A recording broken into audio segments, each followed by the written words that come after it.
What's going on, everyone? Good morning. Good morning, Thursday mornings, and hopefully you guys are doing okay. Let's see, let's see what we have in the chat after we have our little Scream franchise moments there, um, and also let me know what you guys think. Some of your favorite Ghostface killer moments throughout the franchise, because there's been a lot. Um, what's up, Melissa? How you doing? She says I'm number one here. I guess you beat the whole crowd. That's awesome. Hope you're doing well. What's going on, Jason? Good morning. Good morning. And Val, what's going on? Thank you so much for jumping in here and reminding people to hit the like button, subscribe, and share. And share. That's another big one. All right. Oh, man. Jason, you've got some snow. Oh, man. I'm not a big fan of snow. I'm really not. Hopefully you're doing all right, man. Hey, what's up? Eric's in the chat, the Bearded Entertainment. What's up, man? Good to see you. Good morning to Philip, saying, hey, everyone. What's going on? Hey, Miss Carter's in the chat. What's going on? Good morning. Welcome, welcome. Let's see. Jason Rushman, what's going on? Welcome and good morning. Thank you for the thumbs up. I appreciate it. I appreciate it. Hey, Gina, how you doing? Hope you're doing well. Let's see. Let's see. I think I'm almost caught up here. the, gen- the general's orders. That's right. You gotta smash the like button. And you guys know how things go. Thanks, Val. I appreciate you reminding people. It really, really helps. Carrie, what's going on? This is awakening the geeky Scream fan in me. Well, there you go. I hope so. I hope so. I'm planning to hopefully do that for everyone. We've got what do we have? 13 days until Scream 6 comes out. There's been so much conversation. We've had so many great live streams and watch parties and so forth. It's been a blast. It's been an absolute blast. Let's see. Let's see. Ooh. So Eric, you just had a comment left in one of your videos with a spoiler. It's too bad. It really is too bad. Although, from what some of the things I've been hearing too, there's been some fake spoilers that have been put out there. So I just feel like at the end of the day, we're all going to watch the movie anyways, and who knows? There's still some things that are going on with the film anyways. I don't know. We'll have to see, but yeah, we don't want any spoilers if we can help it. And Jason, these people are driving me crazy. I know it's. I will say that it's pretty frustrating to see it happening like it is, because usually you get spoilers, or leaks or people that might see the movie before others, usually a week out or so, maybe 10 days. And it's been really frustrating that, we've had to deal with this, now being a couple weeks out from the film. And it's just too bad. There's always those people out there that want to spoil things. But just got to move on, got to move on. Carrie saying, "Oh my God, I can't narrow it down. I need a list." Well, throw them out to me, Carrie. Throw them out. Let's see.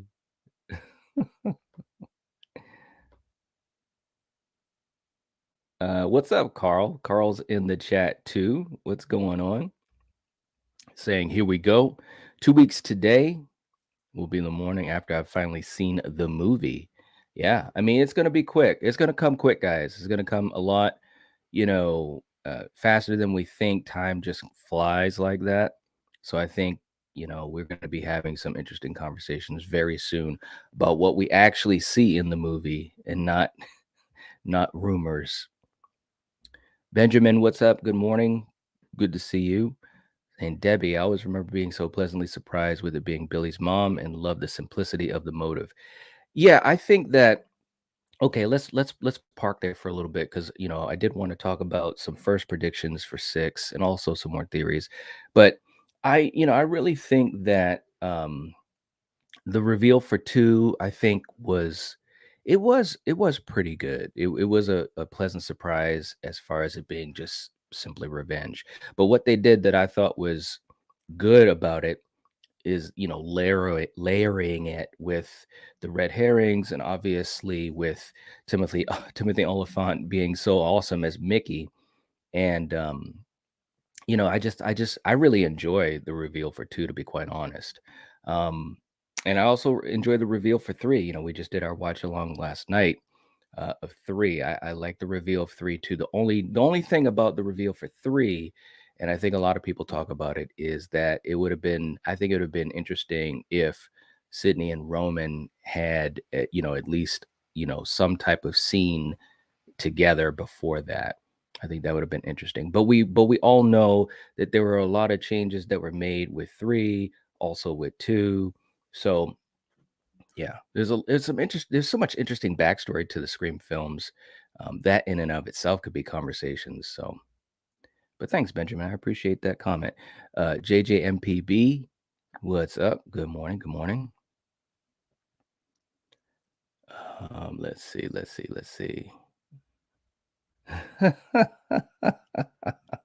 Gary saying giving Scream 3 some love. Yeah, I think Scream 3 deserves a lot more love.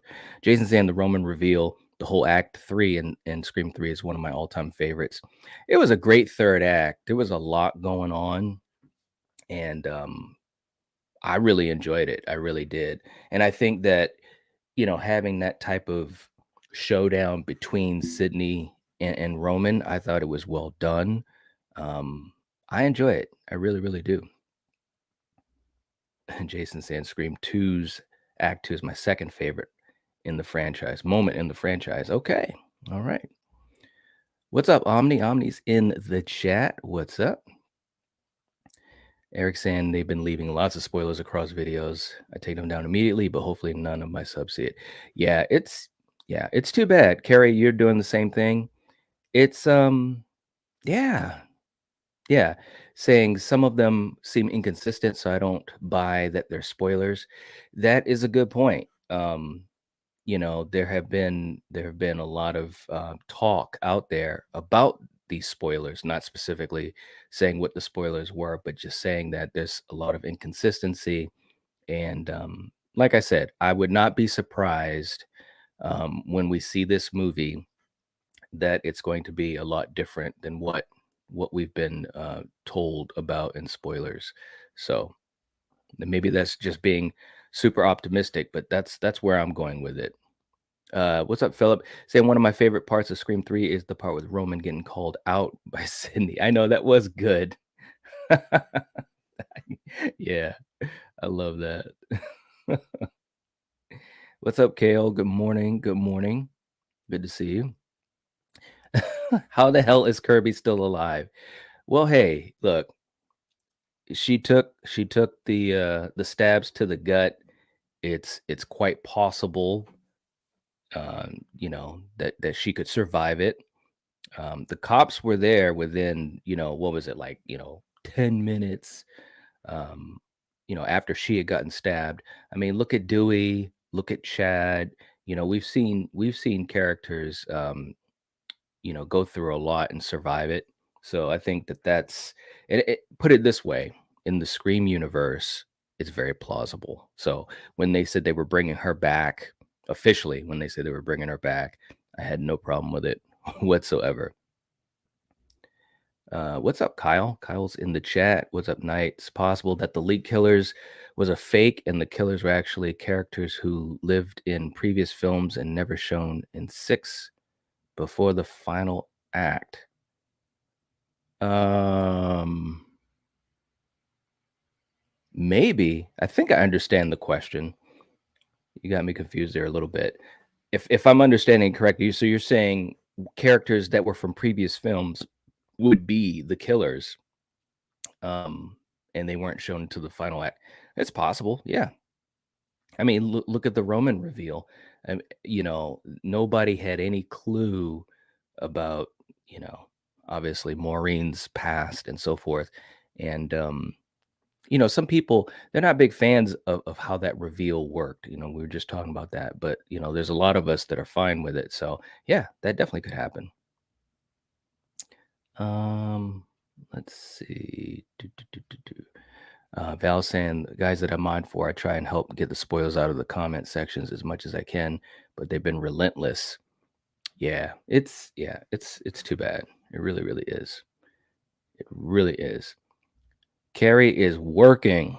All right, Carrie, saying this is gonna take some time. First one is the third act from '96. Stu revealed his Ghostface was a surprise, and yes, Billy was obvious, but him faking his death though, did we see that coming? That is a great one. That's a favorite of mine as well. And yeah, I mean, the fact that Billy faked his death, that was huge. I did not see it coming. I really didn't. When it happened, it was total shock. Um, and to me, that reveal, it was just great. It was a great reveal, and I don't know, man. I don't know if there's one that's better.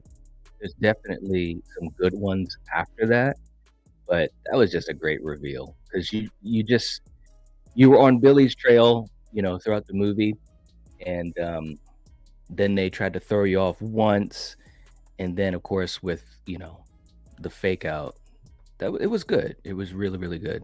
But I like that. That's a good choice. It's a great choice. You know that. Let's see. You guys. Am I drinking coffee? Jason, yeah, I am. And I've got it right here.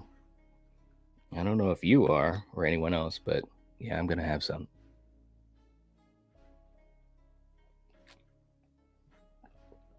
Okay, as I finish getting caught up in the chat, let's talk about predictions for Scream 6. Now, again, these are just like first predictions. Hopefully, and I plan to do final predictions as well. But let's talk about a couple things, and I want you guys' input as always. So let's talk about,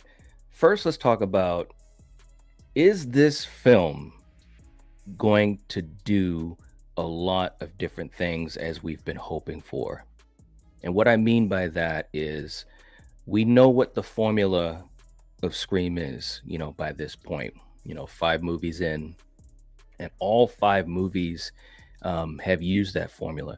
My question to you guys, and I'll talk about it as well, of course, but do you think that this movie is going to do new things? Meaning, is it going to move away from the formula? Now, I don't mean that is this movie going to be like, a total gore fest like, Terrifier 2. But what I'm saying is, when you look at all 6 of these movies, will this be a movie that stands out because it's going in a different direction as far as how it's done? So that's the first question that I want to throw out and talk about what our predictions for it will be, because I think that this is really interesting.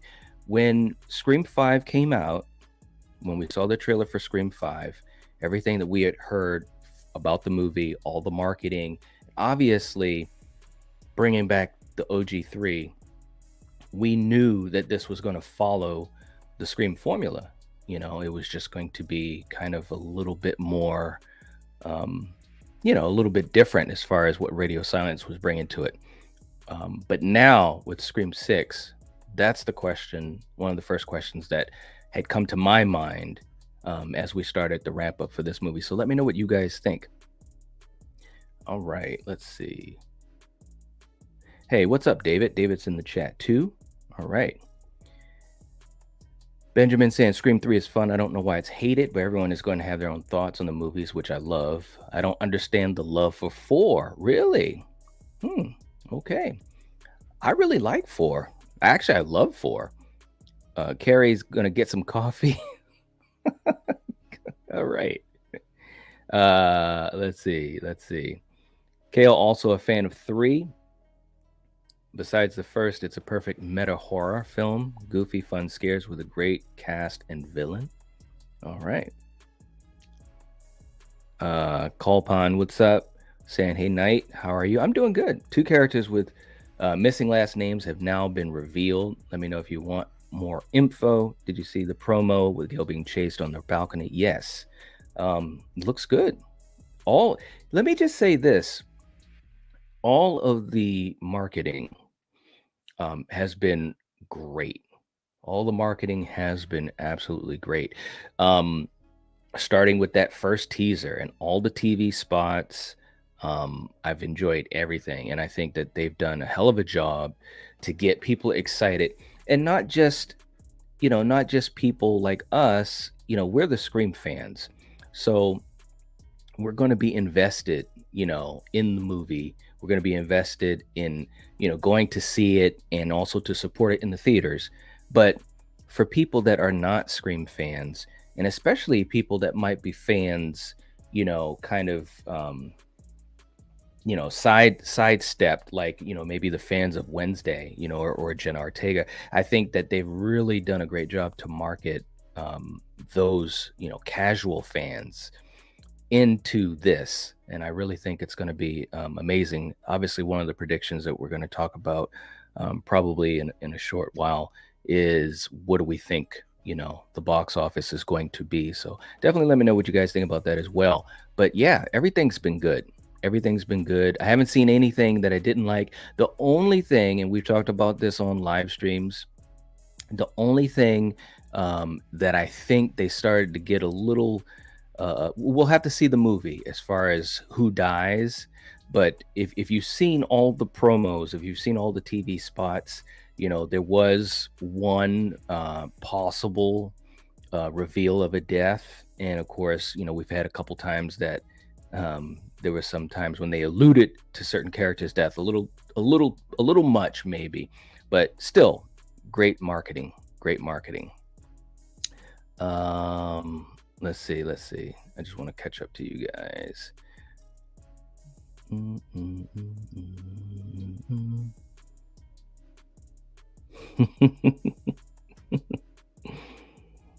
Jason, you're drinking coffee too? That's awesome.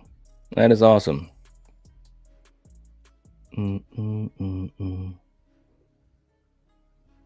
Let's see.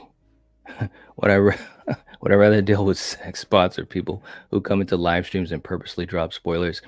Um, it really doesn't matter either way because they'll get blocked. Either way, I suppose. I suppose with the bots, because it seems like when the bots come into live streams, it's like for a certain amount of time and then it's done. If you remove them. Whereas, if there were that many people that were coming into live streams purposefully to drop spoilers, um, that would kind of suck. But at the same time, and one thing that a lot of people don't realize, so I guess we could talk about this for a second, and you guys can keep throwing comments in. But what they don't realize is that, with these live streams, and I know Eric was talking about his live stream that got, bombed, and it's a shame, but we're holding these live streams to talk, to all of you, and to talk together and have some fun, have a conversation. And it's not it, in other words, we're welcoming you into basically our house, and we don't necessarily have to do that. Well, I'm just speaking about myself, but I know a lot of other content creators, they don't have to do that. They could just make a video and upload it. YouTube favors that anyways. So, when we do live streams, I think most people, they do it because they like talking to people live. They like to have that conversation. So, if you have that many people that are coming in to spoil things, to be negative like that, one thing that people can do, content creators can do, they can make it so that the live chat is only for subscribers. Actually, I think we did that last week, where we made it so subscribers had to be, or a person had to be subscribed to a channel for 20 or 30 minutes or longer or something like that. So there's ways around it, or just stop the live stream. But at least with the bots, that's kind of a thing where it happens just for a few minutes and then it's done. you know Good question. Good question. Eric saying, I think it will still follow the formula, but add on some bonus things. Okay. All right. Now, Eric, here, all right, let me ask you this, Eric. Is it going to be a lot? is it going to be more? Is it going to be different than Scream 5? That's my question. Do you think, and if so, how much more different? You know, my hope is that, when you watch these films, and I don't mean like, I guess what I mean is it's going to still be a Scream film. It's going to focus on characters dealing with Ghostface and the killings, and obviously there's going to be some type of connection to the past. But I think that with this movie, they can start to really plant the seeds for future installments. At least that's my hope. That's my hope. So let me know what you think, Eric. Benjamin saying, I hope they go back to a focus of horror movies like the first two. It's all been focused on Stab since three, so we need a slight deviation from Stab. I can agree with that. Yeah, I'd be fine with with deviating from Stab. I really would. What's up, Polar? Yo, yo, yo. What's going on? Good to see you. Good to see you. Let's see. Kyle saying, I'd like the killers to be revealed as ones we don't know and haven't seen practically the whole film. That's what I like about Romans. I think the shock value is different. Yeah, I think the shock value is different. Because here's the thing. When you have a whodunit, you obviously see the characters and you're trying to figure out who is it or which of them is it, how many ever you think, whether it's one, two, three, or whatever. I think with this movie, I think what would be interesting, and we'll see if it pans out that way, but I think it would be interesting if we do have at least one of these killers, because I think it'll be multiple killers. I've gone with the theory that it's going to be three, or I should say at least three. Now, if we have, this idea of the cult, the Ghostface cult, that's fine. Or it may not even be necessarily that it's a cult. It might just be others that are dressed up like Ghostface that are doing, whatever malicious deeds, and you'll never know their identity. So that could possibly work into it as well, which I would not be opposed to. I think that makes it even more scary. Like, you don't know who's behind that mask, and they're just doing whatever they want to do. But I do think, something like Roman's reveal, it does have shock value because of the fact that you had no clue of his connections. The tough thing about this film is that coming off of the heels of 5, as a fan, you're already thinking, oh well, this has to be connected in some way. You know what I'm saying? So I'm just going to be really curious to see what decision they make as far as the killers, and how it's revealed. But I agree. I think that it would be great to have a reveal of a killer that we don't know. But I think we will have a reveal of a killer that we do see. I really do think that's going to happen. Okay. Jason saying, I'm really optimistic that they'll be breaking new ground. I can already see from the trailers that the atmosphere is new and darker. Yeah. And I'm all for it. I'm all for it. Kale saying, I definitely think the film will break the mold of the regular formula of these films. It should, at least, if it's another run-of-the-mill film, I'd feel like we missed a big opportunity. And that's a great point. And I've spoken about that. I think that this is a film where you have to break the mold, and again, I'm not saying that this film will not still feel like a Scream movie. You can still have, some meta commentary and stuff like that. It's character based and have moments where you can enjoy it. It's fun and so forth. But at the heart of it, you're in New York City. You've got to use New York City. You've got to have the atmosphere of New York City. You've got to have the danger of New York City. From what we've seen in the trailers and the TV spots, they're going to be doing that, at least in, a few scenes. And just like any other film, whether it's horror or not, when you watch the trailers, when you watch TV spots and things like that, you hope that you're not seeing the best that's going to be in the film. So, but I have a feeling that this film will deliver and give us that atmosphere throughout the movie. I really, really do. JJMPB saying, I thought 4 was pretty good. I agree. I really enjoyed 4. I really enjoyed the 4. Carrie says, coffee creamer is lit. All right. Polar says, 4 is my scream, baby. Polar, is 4 your number 1? Let me know. I'm curious. I'm curious. Let's see. Omni's going with 1, 2, 4, 5, and 3. All right. Benjamin saying, I'd love to chat with people who find 4 to be one of the best because I can't wrap my head around a lot of misses. I always watch, but so many flaws. Well, definitely throw them in here. Let us know the things that you didn't enjoy about 4. I really enjoy 4 a lot. The great thing about the Scream movies for me is that I enjoy all of them. And there's been different points in my life, going all the way back to the first movie where I've kind of moved, you know, the sequels around or the movies around and so forth.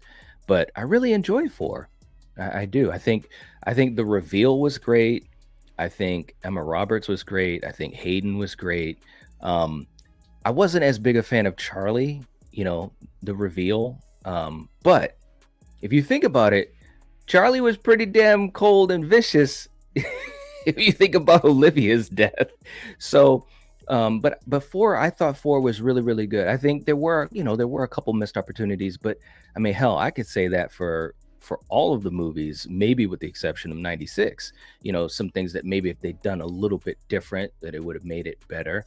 Hindsight's always 2020 though, but let us know what you think about some of the things that, you can't wrap your head around on it with. Carrie saying, I'm biased with 1 through 3. Those are my babies.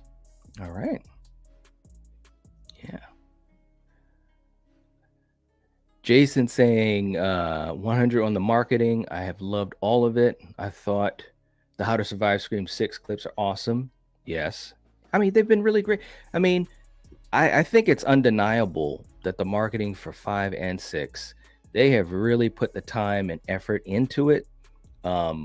It's been very creative. It's been, really, I mean, think about some of the stuff they put out, the death pool, the crossword. I mean, it's been awesome. The posters have been really cool. Obviously with the character posters, those are always very, very good. And through social media, there's been a lot of cool stuff that they've done with promotion. So I think it's been fantastic. Omni saying, I saw everyone in theaters. I feel old. It's all good. It's all good. It's just a number, right? Miss Carter saying, by the way, I left a nice lengthy comment on the final girls. Oh, okay, cool. Thanks, Missy. I appreciate that. That was a fun movie. That was a fun episode too, that we had for Slasher Movie Club. And that movie surprised us quite a bit. It had a lot going on. Who would have thought you'd watch a slasher and you'd be entertained, you'd laugh, you'd cry, you'd have some moments where you're like, ooh, and some good kills. It had a lot of great stuff in it. Very underrated. Very underrated. Polar saying, I love 4 because we get the double third act. Joel betraying Sid was one of the best reveals. Yeah, no, I mean, and that's the thing. I think 4, put it this way, guys. It seems to me, and when you think about it, with 2 had I thought the third act was pretty good. And I thought the simplicity of the reveal was really, really cool. But to me, Scream 3, the third act was just like, it was even more, I don't know if epic is the word, but there was a lot more going on. But then with 4, like Polar was saying, it's almost like a double third act. And the reveal, I mean, to me, that reveal caught me off guard so much because, you're watching this movie. To me, Jill is literally the essence of Sydney throughout the movie, and then to reveal that she is one of the killers, that just threw me off. It totally threw me off. But then that wasn't the end of it. And she was cold-blooded. So I think 4 had such a great third act and a great reveal. Um, it just, to me, it's one of the many reasons why I enjoy it so much. Emma Roberts was fantastic. I agree. I agree. Kyle saying for the longest time, Scream 6 was an hour and 58 minutes. Now it's 2 hours, 2 or 3 minutes. Do you think this could be a post credit scene? It could be. I know there's a lot of rumors about that and theories. We had talked a lot about that in live streams, even before we saw the trailer. If we were going to get some type of, and when I say post credit scene, I don't necessarily mean something like with Marvel where you go through all of the credits and then boom, it's right there, or even like a um, uh, mid credit scene. But it could be something at the end of the movie, right where everything is done, whatever happens. There's a lot of theories about that, of course, but whatever happens, and then there's something that's like, boom, it's like a stinger. I think that's quite possible. I really do. The marketing has been top tier. One of my faves is the promo where it's how to survive the murders. Yes, yes, yes. Val saying, Carrie, I have to agree. I don't really care for 4 at all, and 5 was just meh. All right. So, Val, you're a fan of 1 through 3. Polar sex pods any day over spoiler D-bags. Benjamin saying there are good moments in 4, but I felt like most of them involved the legacy characters. Highlights were Olivia and Rebecca's death scenes and Jill's reveal, plus motive setup. Charlie was boring. Yeah, that's kind of what I was saying too. I wasn't really a big fan of Charlie, but again, it, the way it all worked out, I suppose it was good because Jill, was the alpha. You know, Jill was the alpha, and so it made sense in that way. But yeah, a lot of great scenes, a lot of great death scenes. Um, the legacy characters, I think, were much better represented in 4 than in 5. Other than the fact that in 5, Dewey was amazing. In what he was doing as a character. Not long enough, in my opinion, but yeah. So that's how I feel about that. Let's see. I do love these discussions though with other fans. It's so fun. It is fun. I think it is really fun. There's been a lot of times we've had discussions about movies, and it gives me a whole new perspective on how to look at movies. And sometimes it also stokes more curiosity, which is a good thing too. And if you're a movie fan, and that's of any movie or any franchise, any genre or whatever, I think that's a really cool thing. Omni saying 4 is my baby because it's The Last by Wes. Emma and Hayden were bomb, and it was darker, and I could go on. I could go on too. Gary said, I separate it into 2 categories for some reason. Scream 1 through 3, they're in my nostalgia love category, and then 4 is in its own category. I still like it, but it has a different feel for me. Yeah, that makes sense. That makes sense. Nostalgia plays a big part in people's love for a movie. It truly, truly does. Um, the interesting thing for me, when I talk about movies, is to try to find a balance for all of that, because I think nostalgia is a great thing, but at the same time, I don't, for me, and I'm just speaking for me personally, I don't want nostalgia to totally blind me, just because I loved something for however long I did. I don't want it to blind me to, if something else comes along, let's say it's in a franchise and they do something different for a good reason. It's challenging. It's challenging, especially when you talk about movies. It's very challenging. But nostalgia is it. I love nostalgia. I truly does. I truly do. To be clear, and then Scream 5 have separate as well. Yes. I love that. I like how you made sure you explained that, Carrie. All right, let me catch up. Oh man. Omni saying I like 5 a lot, and depending on what they do in 6 will determine if 5 goes up or stay where it is in my ranking. That's one thing that I think that is very true for me. as well. I think that 6 will give me a sense of 5 a little bit differently.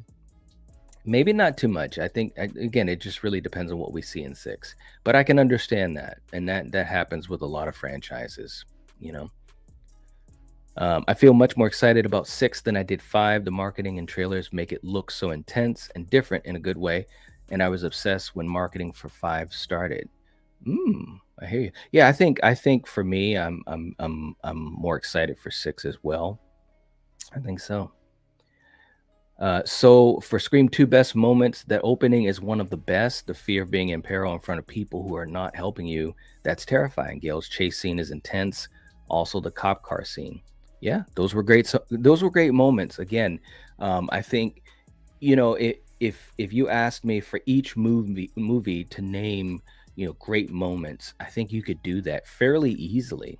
And I think those moments for Scream fans, anyways, I think they could be universally agreed upon. you know. And those were some great moments. The chase scene, still to this day, one of the best in horror. One of the best, and definitely the best in the Scream franchise. Hopefully in 6, we'll see if they can if they can step up to the plate. We'll see. Two Boys, what's going on? The kills may separate this film, and also we'll need a motive that hooks us in. Yeah, yeah. I think that the intensity of these kills, the way that they're going to be done, I think that is going to definitely separate it from 5. With 5, I think one thing that was, to me, a misstep is that they were kind of stunted. Except for the opening attack was great. And of course, at the time when we first saw it, we didn't know if it was going to be an opening kill or opening attack, but I thought that was great. But when you think of the other kills, and attacks, because obviously Chad survived too, they just seemed like they were stunted. So I think that this film definitely has the opportunity to jump ahead of 5 in that department for the kills. And motive as well. I think motive as well. The FBI, Kirby being an FBI agent is planting seeds for the future. You don't make someone an FBI agent and waste that. I hope so. We talked about the idea, if they were to do something where, doing a spinoff, having a spinoff of sorts. And if Kirby could be the glue, to all of this, in a wider, quote unquote, Scream universe, I think that could be really interesting if done right. It's always about execution. I'm gonna be so bummed if Gail dies. There's a small clip of her in one of the TV spots where she's outside. Yeah, yep. I'm hoping that's her getaway. I hope so too. Listen, I've said this from day one. Gail better not die. I just don't think it's, and it's not. And I do love the character, and I'm a fan of Courtney Cox, but it's not just because of that. I think, when you have franchises, and I know that this is horror, so let's, we understand that. But I just think when you have franchises that, in succession, when they kill off legacy characters, I just think it's kind of, I don't know, it just kind of takes, it kind of takes you out of it a bit. But there's an advantage and a disadvantage of having long-standing characters. Specifically when you talk about the OG3 and Scream, they were the strength of the franchise. The franchise is based on characters, so that it made sense, but it also became a hindrance, because how long are they going to survive these things? But that's the conundrum for a slasher franchise, and especially for Scream, because Scream is a lot different than other slasher franchises. When you talk about, whether it's Friday 13th or Halloween or any of those, you have the antagonist as the focal point. You have a Friday 13th movie, you have Jason in it. You have a Texas Chainsaw movie, you have Leatherface in it. You have, and so forth and so forth. So, but all that being said, I don't want Gail to die. I don't want to have Dewey die in 5, Gail dies in 6, and Judy also in 5. We're killing legacy characters right and left. Nobody's ever gonna live. So And I'm just not a fan of that. I understand the problem that any director would have in this situation, or any writer would have, because you have to respect the legacy characters if you're bringing them back, and it has to make sense. But do you just kill them all? Do they all survive? That's a tough situation to be in. So Eric saying, honestly, I think it'll be very similar to Scream 2. Oh, okay. There will be extras because it's in the big city. Ghostface might be more effective, but I think it's going to be similar otherwise. That's interesting, man. All right. Wow. All right. Very similar to Scream 2. Now, if you get a chance, Eric, and if you want to, definitely explain that a little bit more, because now you got me thinking. Wow. All right. That's crazy. Let's see. Call saying, Night, will I post the character names in the chat? It's been revealed. No, no, no, no. We will not. We will not do that here. Again, and for all of you guys, so just so I can put this out there, whatever you may have heard, whatever spoiler or leak or possible leak, or maybe it's a leak that you've heard concerning this movie, do not put it in the live chat. I don't even want it to be talked about. All we're talking about right now is our thoughts on what the movie will be, our theories. So that way, because there are a lot of people that come to the live streams, there are a lot of people that are watching the live stream that aren't even in the live chat, and obviously for replay, and they may not want to have any inkling of what's going on. So I want to be respectful to everyone. But thank you for asking. I appreciate that. I appreciate it. Dante, I think it's Stu for sure. It could be. It could be. It could be. Val saying, I was hoping it wasn't going to be similar to Scream 2, Eric.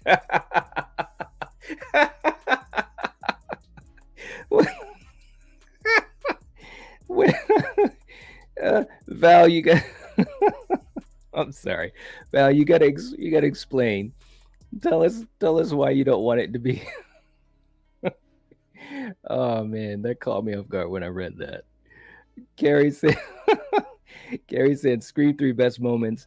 The Gail and Jennifer dynamic was entertaining. It was just entertaining. We have the mystery of Roman going rogue, or possibly more than one killer. The Carrie Fisher scene was epic, meta on meta. Absolutely. Absolutely agree. It was so good seeing the late great Carrie Fisher in that movie. Eric saying it has to be a whodunit, because that's what Scream is, and for that to work, you got to introduce all the possible suspects. You do. But I think here's where I go with it.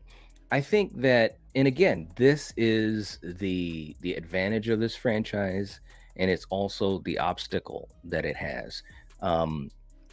What we saw in 5, we had a lot of characters. We had the OG3, we had what now is considered the core 4, and we had a bunch of other characters. And if they choose to not have in the script a way to fill out the characters enough, or as we know with 5, if they condense the movie, what did they cut, like 18 minutes, 20 minutes or whatever, that's time where you can get that character development, so that when things happen, whether people are getting killed or revealed as the killer, it pops better. So I think it's all such a balancing act, and I think 5 did okay with it, but we could have used more time with the characters, to me, and definitely more time with the OG3 characters. So I don't know. I just think that with this movie, they've got to start figuring out a way to push the boundaries a bit. Now I'm not saying that at the end of the movie, all of a sudden we have, whoever, Joe Blow come off the street and say, hey, it was me all the time, and I just wanted to kill people. The reveal has to be linked some way into the story, preferably having a link to the past or to one of the characters or one of the main characters. But it's tough, man. It's really, really tough. But that's part of the reason I think, at least for me, I'm so curious to see the movie. I'm really curious about that whole journey throughout the film. How well that writing is, how well the characters are developed. To me, that's like maybe the most interesting part, maybe the part I'm most curious about. So yeah. Carrie saying, give me an innovative motive. That's all I ask. That would be amazing, wouldn't it? Yes, it is true. It is very true. An innovative motive. Yeah. Do. Omni saying, I saw a video from Beyond the Mask about how Roman got Sydney's number from Dewey's phone through Jennifer. That's quite possible. I mean, I think they showed a lot of what's the word? They showed you a lot of little shades of things that you could piece together. And I'm not just talking about the fact of having a second killer that was not revealed. Of course, we know it was Angelina. But yeah, when Roman and Jennifer were alone, obviously they had a fling or what have you. So it's quite possible. It's quite possible. Let's see. hmm And that's what Carrie just said. It makes sense because Roman and Jennifer were canoodling. It's true. Uh, Two boys saying should have us in the end wanting a 7. I am hoping. Yeah, yeah. I mean, that's what we want. That's what we want. And whether it's a cliffhanger or if it's just something at the end that leaves us kind of like, what? That would be perfect to me. That would be perfect. Omni said, I didn't realize it, but Jennifer used Dewey's phone in 3, and it's believed Roman stole it from her temporarily. There's no doubt that he could have.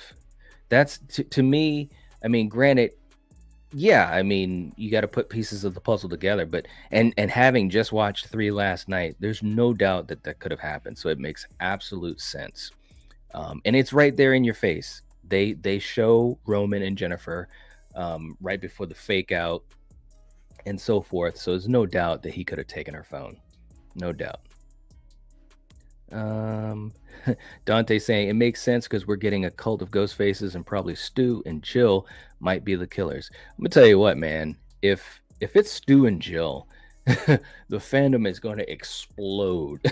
It really is, for better or for worse. And I've talked about some of my thoughts as far as if it's a cult, who's the mastermind, who's behind it, and things like that. Um, I think that there will not be a sighting of Stu in this movie or Jill. Jill may have, there might be flashbacks or a nightmare. I've talked about that in previous videos. I think there's very good possibility that we could see a nightmare sequence, which I think would be amazing. The reason why is bringing Kirby back, and I hope they do this.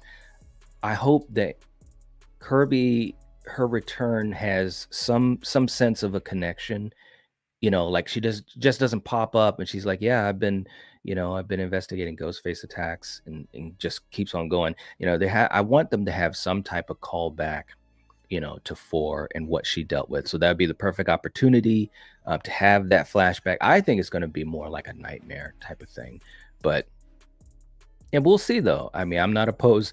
Stu and Jill, great ghost faces. So Jason saying my prediction is going to be innovative, at least not done in the franchise yet. I think the motive will be innovative, new to the franchise, and goes along with the I'm something different trope. Oh, okay. All right. Let's see. Let me catch up to you guys a little bit more. Carrie saying Scream 4 would have been much higher to me if they didn't have that Bruce Willis line. The whole time this movie had a dark atmosphere, and then they took me out when he said fuck Bruce Willis. That's the only time. Carrie's like, I don't hear none of that. Charlie was annoying. Yeah, he definitely had moments. Gina. Miss C saying, I want Stu, but I know a lot of people don't like that. So bring back Cotton. He's never been a ghost face and has motive and tie it to the first movie. If the OG actor didn't want to come back, hire someone else. I love Cotton as a character, but I don't know. I don't know if they would do something like that. I really don't. And there are a lot of people that want Stu back. There are a lot of people that don't. I think at the end of the day, it's all about how it's done. If they brought Stu back, which I think is a very, very high probability, not in 6 though. So just to be clear about that, but I think having him come back and having it being executed the right way, in a very creative way that makes sense, that's plausible, that people can get on board with, no pun intended. I think the fans that complain about it, I think most of them will be satisfied. And I'm talking about fans of the franchise. I think if they did it the right way, I think most of those fans would be appeased. That's just my opinion, though. With any of these things, you've got to make it work. It's got to work within the story. And yeah, that's my thought on that. Eric said, I don't want to be a downer, but I believe the motive is going to be a previously used one. I theorize it's going to go back to part 2, relative of a previously killed character seeking revenge. It could be just good old fashioned revenge. Could be. Let's see. Carrie's coming in with a hot take.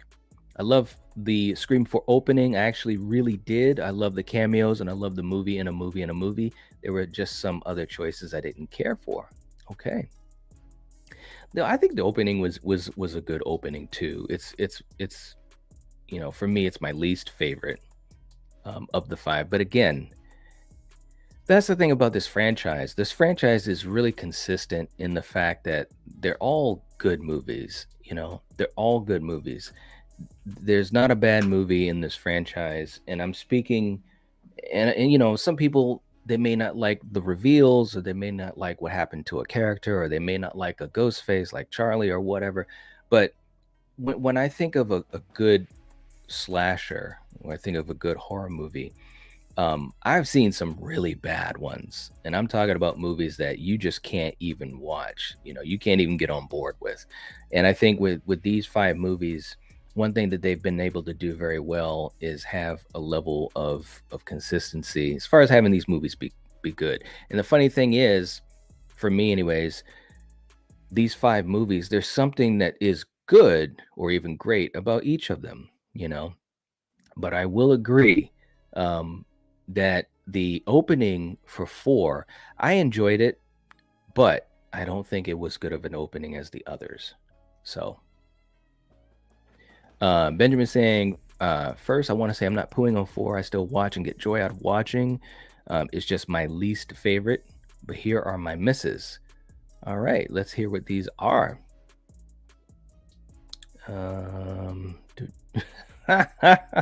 You guys.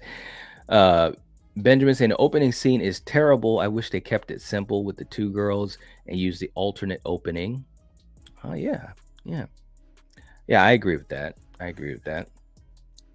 The opening, put it this way, I think the opening was crafty. It was kind of like a cool opening, right? But when I compare it to the other 4 openings, it doesn't hold up as well against them. And I think that's another point too. I don't think I said it like this before, but for me, a lot of times, I'm comparing these movies to the other movies. So, yeah. Let's see. Omni saying it did feel like it was a double third act. Yeah, it did. Yeah. Let's see.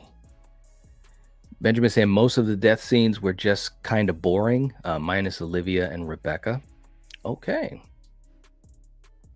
I gotcha. Snipes Entertainment in the chat. What's going on? Saying we should have expected that out of Emma Roberts because she's naturally mean. Okay. The horror boy is in the chat. What's up? Good to see you, man. Benjamin saying overall, knowing which killer was where was bad, especially at Kirby's house. How were Jill and Charlie doing so much back and forth killing with no one seeing them? well, we could definitely talk about that a little bit more. I can understand what you're saying, but with these movies, you could almost say that for a lot of these movies, most notably three, of course, but we know why, and we know the reasoning, we know what it should have been. So Carrie saying Rebecca's death was actually a favorite because I love the suspense in the scene. That was a great death. That was an amazing scene. I really love that one. Yeah, that was a really good scene. Let's see. Mm-mm-mm-mm. Kate's death was unique. It was. Yeah. Anthony's death in four is brutal, minus the line. I agree. I agree. Carrie saying, and then Sid having to see the death scene. She tries to prevent Jill from seeing her friend. It speaks volumes about Sydney. Yeah, there were some great moments. I think a moment like that, it also made Jill's reveal better and hit harder because look, man, I'm telling you, I was on board with Jill. I really was, all throughout the movie, and then the reveal was like it was a gut punch. It really was. And when you had Sid trying to protect her and trying to, she's basically trying to make sure that Jill doesn't go down that same path and doesn't see all these horrific things, and it has to deal with all this stuff that literally can destroy your life. So the reveal hit harder because of that. And that's why I think four is really good in that way because you have Sydney involved in the movie, but she wasn't the centerpiece like the other three movies. But yet it really is about Sydney and the reveal everything. I just thought four was really, really good. I really did. Um yeah, yeah, the Kate death, that was tough. They should have done more. They should have done more. I agree. Snipes is coming in with saying that the best in the franchise is Scream 3. They need to reveal that Roman had help because once Dewey's phone was taken, someone was killed. Yes, there was help. We know there was. We know there was. Um, let's see. Miss C. The motives, not a fan of the motives. Well, hopefully the motive in six will be really good. Yeah, I hope so. I really, really do. Hey, what's up, Alex? Alex is in the chat. If Bailey is one of the killers, you think he could be evil enough to allow his daughter to die for the sake of a plan, or Quinn could be a fake out death if she's the accomplice. Anything is possible, with these movies. I mean, if you look at four, you look at Jill with her own mother. I mean, so that's the thing about these movies. At this point, pretty much all bets are off. It really, really is. So it's possible. It's very possible. Let's see. Trevor's death was so brutal and cruel. It was. It was. Mm-hmm.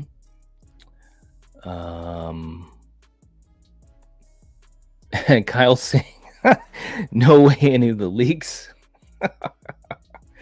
They can't be that stupid to have it leaked, which is why I think it was done on purpose to throw us all off.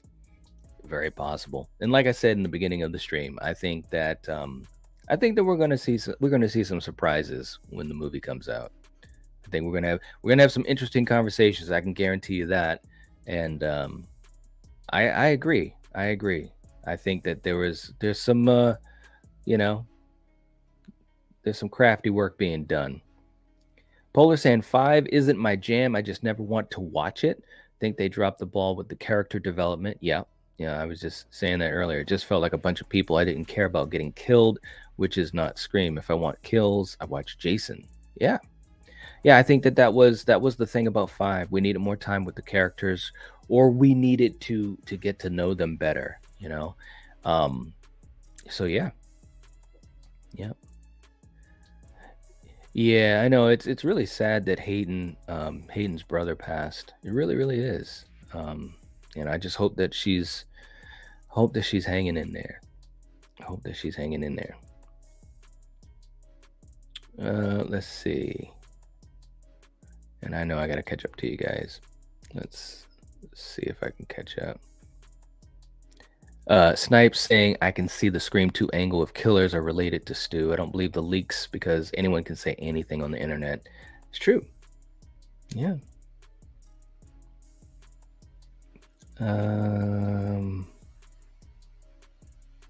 Horrorboy saying, Gail has to die to bring Sydney back.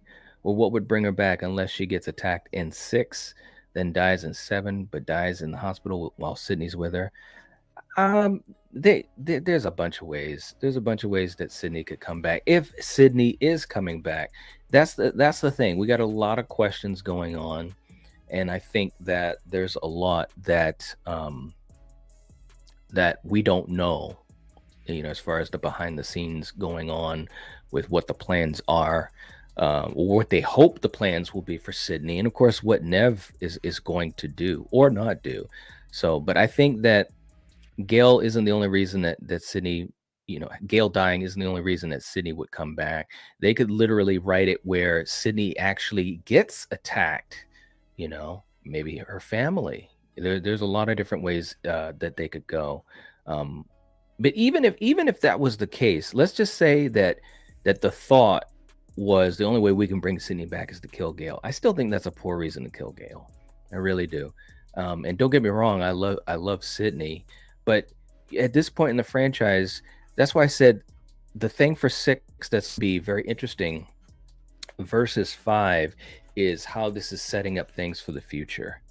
And I know a lot of people, even in this live chat, we've talked about this, and I know people might be very divided on this, but the question is, moving forward, how much are we going to have ties to the past, and how much are we going to move forward and start crafting new ties to have, right?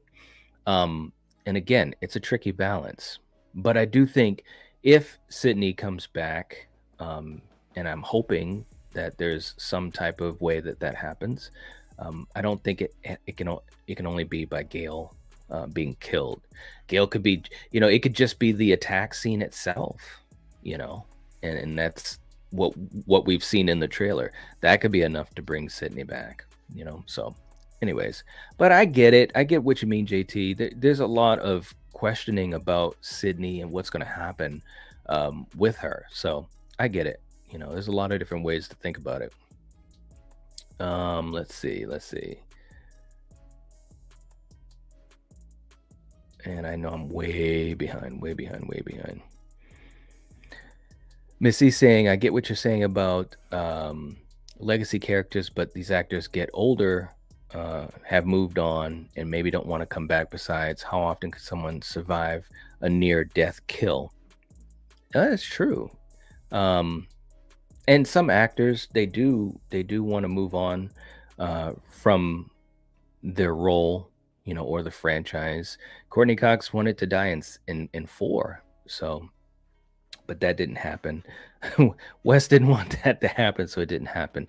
But I think that that's part of the balance for this movie, because when you think about the other franchises, maybe other than what they did with Laurie Strode in Halloween, these characters are so interchangeable in other horror movies. But it's how you balance it out as far as, bringing back a legacy character, and why do you bring back a legacy character? Now, last night we were just on the live stream, we were talking about Nightmare on Elm Street 3 Dream Warriors, which, by the way, if you've not watched that video, check it out, give it a like. We had a great conversation.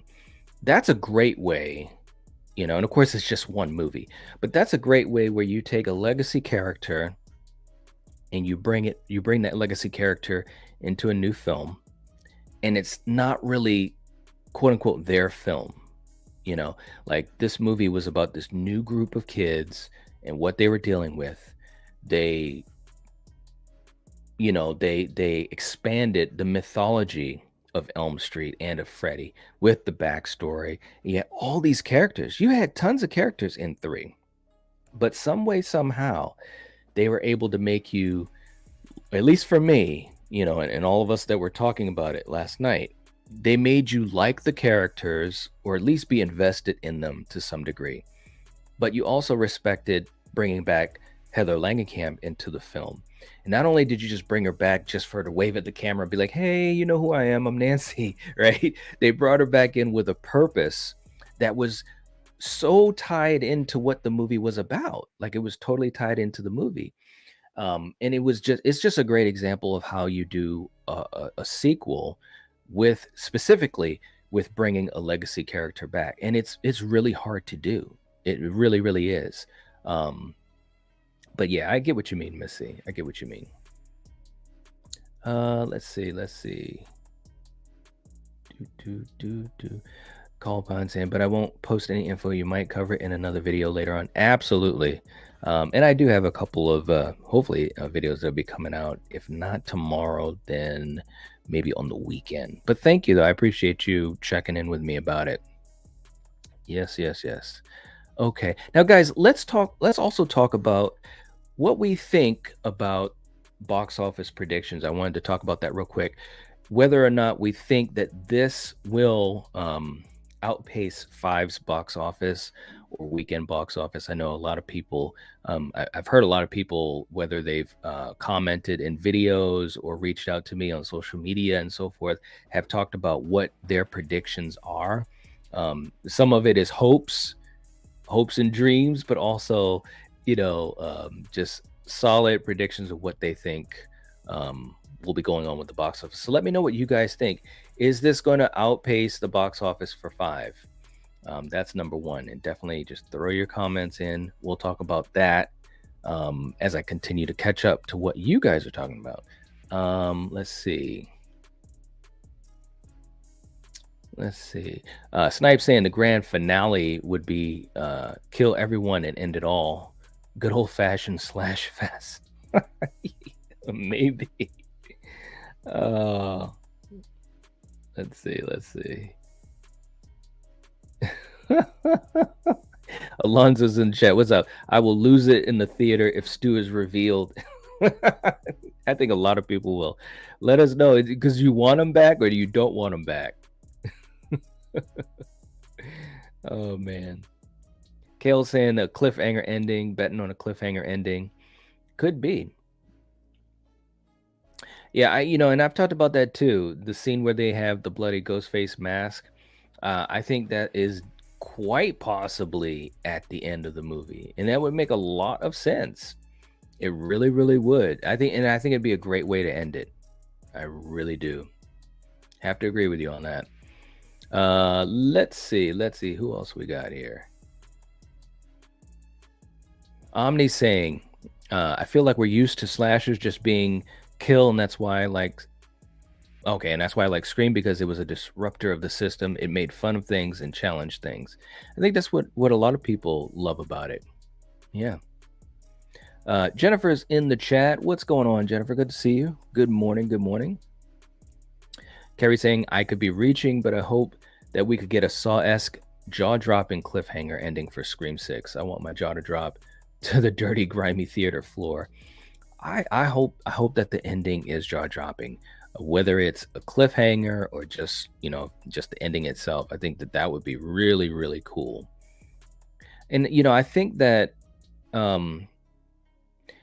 for me, and I know a lot of fans, we talk about these things and we're fans, and you would think that would be something that that the whole team would be thinking of for this movie, is let's figure a way to make their jaws drop. Execute it well, of course. Execute it well. Let's see. Khalil, what's up? Hey, man. I don't believe it's Stu. Honestly, how does he get up from the way that he died? Well, first say welcome to the chat, man. Hope you're doing well too. There's a lot of ways. I mean, we've talked about that so many times.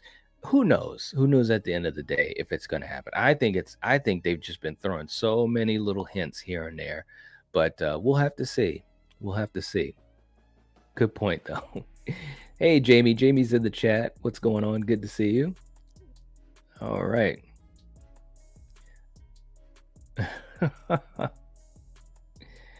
Let's see.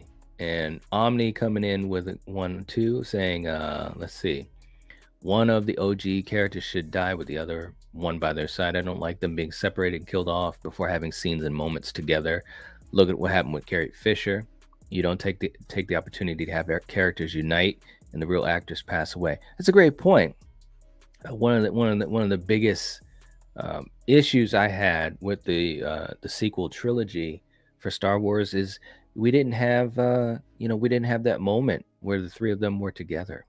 And it's a shame that we didn't get that moment, because here's the thing too, like, okay, if you look at in the Scream universe, when you had Dewey and Gale, they're on the outs, and that's one thing, and then of course Sydney now has her own family. Like, and I'm not saying that I'm giving them the excuse, but their ties, all three of them together, it's a bit more loose, right? But in Star Wars, I mean, they had no reason why not to have those three characters together, Han, Luke, and Leia, right? You got a brother and sister, you got a husband and wife, you've got you've got a nephew who's being trained by the uncle. Like, you're telling me you couldn't have one scene with them all together? That was ridiculous. Absolutely ridiculous. They should have been ashamed. They should still be ashamed of themselves. That's just my opinion, though. Two boys saying Cotton looked pretty dead last night. He did, didn't he? He really did. Tell you. I love Cotton, though. Carrie saying the Scream 4 opening is my least favorite, but I still enjoyed it because it was different. I love that it was different. Okay, yeah, so that's exactly that's what I was saying too, Carrie. That's how I look at it as well. Scream's not my favorite franchise, but it's the most consistently good franchise out of the iconics. None of the films are bad. Absolutely, I agree. Yeah.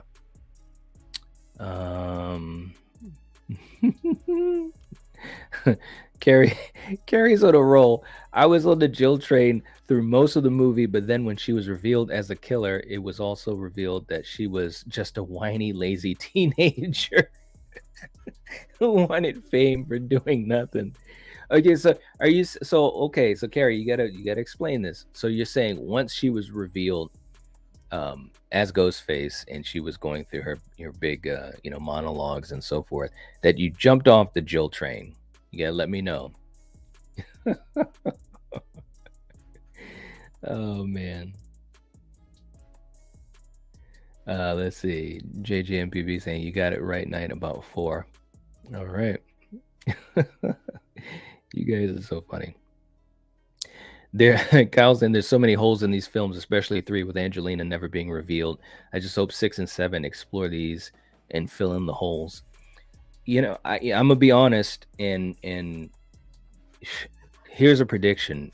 I don't think they're gonna fill in that hole about Angelina. I really don't. I just think it's one of those things that's just always going to be one of those fan discussions and understandings or misunderstandings. That's what Wes wanted. That's not what the studio wanted. So we got what we saw in the movie.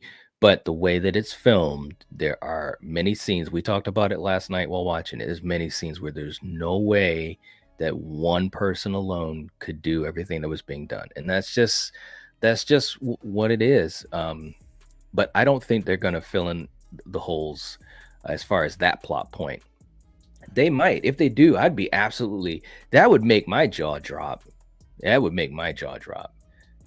Let me know what you guys think, because if they go back to Angelina, I'd be like, wow. Personally speaking, I think that would be a cool thing, but I don't think they're going to do that.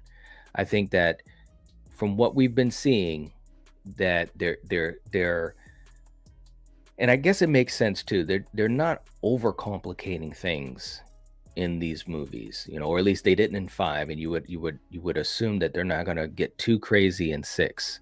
But I want them to get crazy. I want it to get crazy. Jamie's saying, I'm sick. Oh, well, I hope you feel better. I need someone to put me out of my misery. I feel like death. Oh, Jamie, geez. I hope that you feel better soon.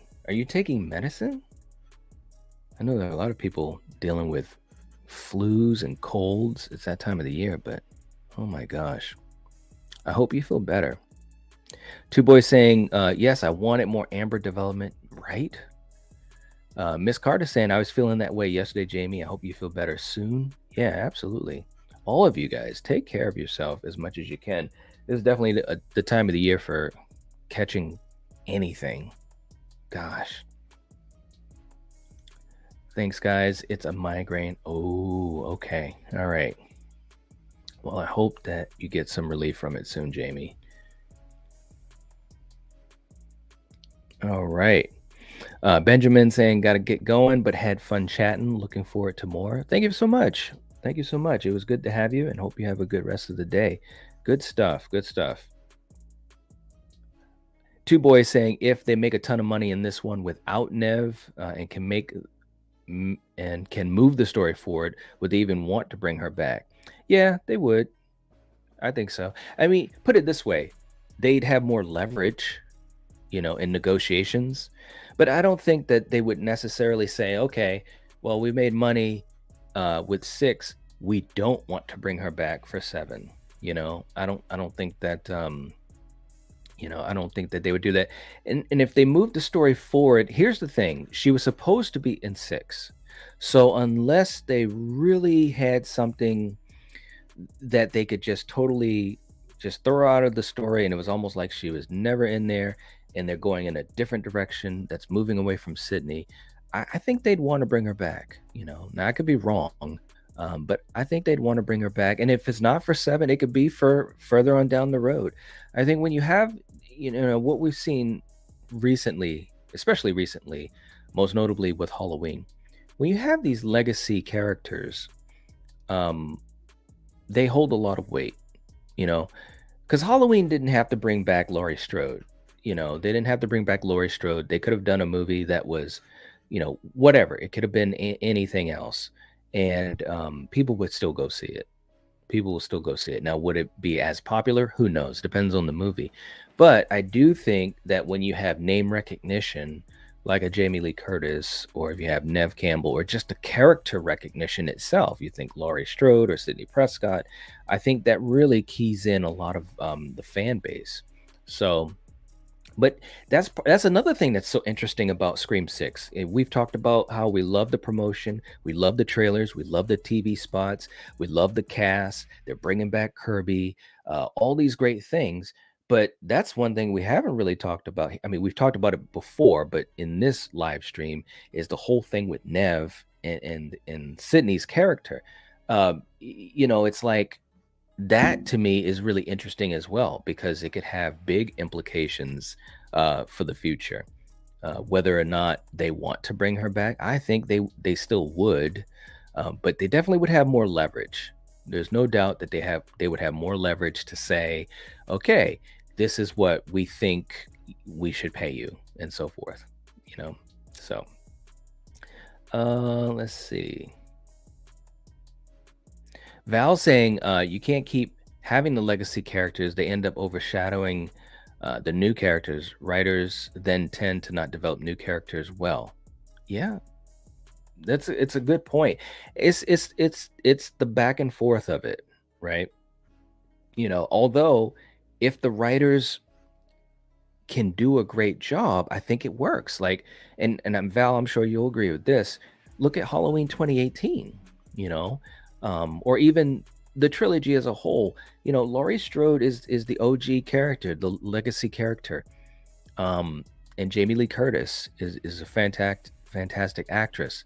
But they were able to write in a story that was beyond just Laurie Strode. Now you had her family, her daughter and her granddaughter, specifically her granddaughter, and these new actors and actresses that were able to come into the movie and still have weight. Now, granted, we're talking about a lesser amount of characters than we're talking about in Scream, in these Scream films, but that's where the writers, that's where all the filmmakers behind the scenes, that's where they had to come up with a way to balance it out. If you're going to have legacy characters in a movie and you're going to have new characters in a movie, how do you balance that out? But yeah, I mean, at some point, yeah, you've got to just say, hey, we can't keep having the same characters in the movie. But then again, you could also flip it on the other side and say, well, at some point, we just got to put the franchise on ice and just wait a long while to have it reintroduced or rebooted or whatever they decide to do. So it's tough. It's really tough. We're in a very interesting time right now as far as franchises is concerned, because you have these huge franchises that found so much success, whether it was in the 80s or the 90s or the 2000s, whatever. And there's still a lot of interest in these franchises and specifically these characters, whether it's the villains, or the characters in the movies, or these actors and actresses that portrayed these characters. So, we hold on to those things, but how long are we going to hold on to those things? How long are we going to hold on to these franchises? That's an interesting question. That's a really interesting discussion to have, and it's tough. Myself as a fan, I struggle with that. I absolutely love these franchises, and I love these characters, but there are some times when you just got to say, okay, we come to the end of the road. Let's put this on ice for a while, and maybe in another couple whatever, a couple decades, we'll reboot it for a whole new generation of fans. So it's challenging. It really, really is. And Carrie also saying it's a valid point. We have to grow to like the other characters too. It's true. Yeah, it's very, very true. Kale was saying, I don't think Gail needs to die to bring Sid back. She just needs to get a call from the killer. That's right. Yeah. Yeah. I agree. There's a lot of ways to bring her back. Omni saying Dream Warriors was a good example of how you can do that well and bring in old and new. Yeah. Yeah, that's exactly what I was saying too. It's doable. It's doable. Let's see. Jason is saying, yeah, we'll get into our predictions here for the money. Jason's saying Scream 6. I predict Scream 6 will outshine 5 hands down. All right. Omni saying it's already predicted it will outpace. Yeah, it has been put out there, but I'm just asking you guys, what do you guys think will be, what's the number? Oh, okay, there we go. 37 million openings predicted by box office. That's a pretty good number. Let me know exactly what you guys think. Will that be the number that you're going with? Are we going above that or below it? Jamie saying heat would make it worse at the moment. Oh, your migraine. Yep. Hot shower when I get through. It will be wonderful. For now, I'll just lay here and listen to Night's velvet voice. Very soothing. Jamie. Oh, that's sweet of you, but seriously, I hope you feel better. I really, really do. Let's see. Val is agreeing with Omni. Okay, going with 37 million opening. All right. Two Boys going with 36 to 40. All right. Okay, now we're getting some numbers here. I love it. Hey, Melissa. Melissa's in the chat. Not a fan of Stu. Doesn't want Stu to come back. Just don't like him. No reason. Okay. All right. Philip saying, I'm like that with some characters too. Yep. I see you. Jamie saying, I love you guys, but I can't jump on the Stu train. I don't think it's logical for him to live through a plugged-in TV falling on his face. If he did, he'd have brain damage, and he won't be pretty. That's true, Jamie. There's a lot of damage that could have been, to his face, maybe a scar and stuff like that. But he could survive it. He could.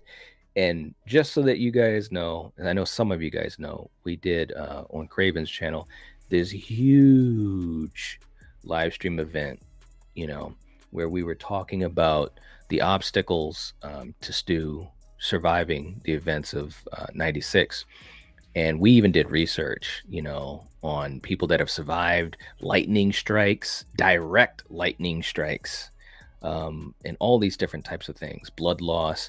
So by actual scientific evidence in the real world, he could survive it. Now, whether or not they would do that in the movie universe, I don't know. I think it's quite possible, and I would love to see it just to see how they could string it all together. But he definitely could survive it. He definitely could survive it. That's just by what we put all together as far as real life stories and events and so forth. I mean, the lightning strike, matter of fact, that was one of the things that I did myself because we had the court. Um, we had a court case basically live. It was the people versus Stu Macher. And when I did the research for whether he could survive being electrocuted by the TV and so forth. So, I mean, there are people that have survived direct lightning strikes, and the voltage is infinitely higher than what he would have gotten from that TV. So, just saying, just saying. Um, and the whole idea of the brain damage, it's possible, but he also had his hands up too. Like that TV didn't just fall and it just like hit him right in the face. So it's a lot of things to it. Whether or not they do it in the movie, though, of course, that's the real question. I don't know, but they've been dropping so many hints. They've been dropping so many hints. Kale said the same. I wouldn't think that if they haven't been pointing to him so much. That's the thing. That's the thing that's interesting. And that's really what's interesting about it all. What's up, Marcus? Marcus in the chat. What's up? Saying I don't know if it's a recurring issue, but I don't see the icons. Yes, the icons are off, and I know I've been trying to figure out how to get that situated with YouTube, but yeah, it's still going on because you can't contact anyone, personally. It's all through emails and messages, so it's still going on, man. But as soon as I hear something, trust me, you guys will hear it too. Omni saying 4 is now the last movie with the three together, which makes that movie more special to me. Yeah, that's a good way to look at it. I agree with that. It does make it a lot more special. Yeah, it makes it a lot more special. That's a great way to look at it. I agree. Let's see. Oh, Melissa is saying, okay, so she's got a favorite ghost face, Roman and Jill. All right. Yeah. Yes, yes, yes. You guys are too funny. Miss Carter. Jeez. Melodic. That's the first time I've ever heard that. Melodic. Man, I love that. Philip saying it's hard to pick my favorite, but maybe Roman and Mrs. Loomis. Okay. Carrie saying I did in fact jump off the Jill train. I was about to say the Stu train, the Jill train when she was revealed, but I did like that she beat the shit out of herself, and that was great. All right, I get you. I get you. And now I understand what you mean, Carrie. Val saying that is why in part I didn't care for 4, the motive. Oh, okay, I got you. Yeah, the motive. I don't. Yeah, the motive. Yeah, that wasn't the best motive. I don't in the franchise. I can agree with that. I can agree with that. Carrie saying the motive means a lot to me, and it did not sell me. She wanted what Sydney had. Roman did that better. Yeah, I agree. Roman did do that better. Yes. You guys are so funny.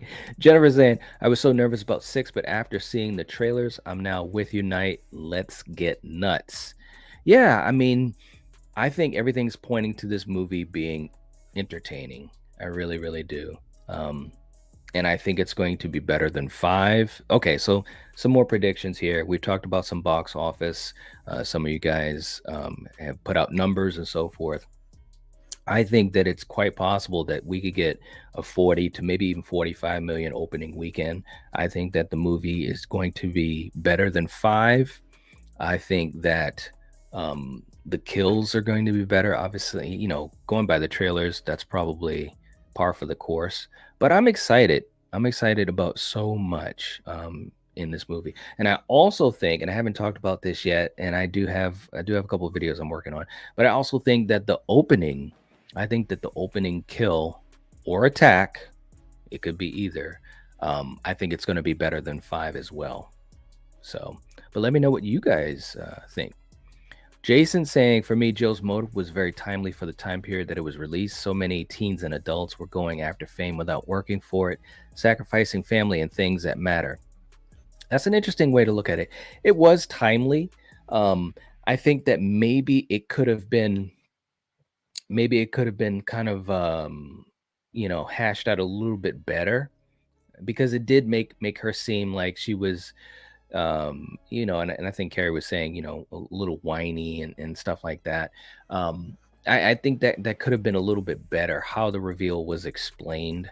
And it's not to overcomplicate things because at the end of the day, this is a horror movie and we want to reveal and we want to know why the killer did what the killer did, right? Ultimately. Um, but I hear what you're saying, Jason. It was a time when that was a big thing. I mean, it kind of still is, but especially when this movie came out, it was being very meta that way. So good point. Good point. Um, what?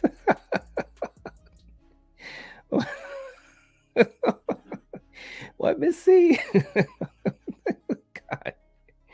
Oh my God, too funny.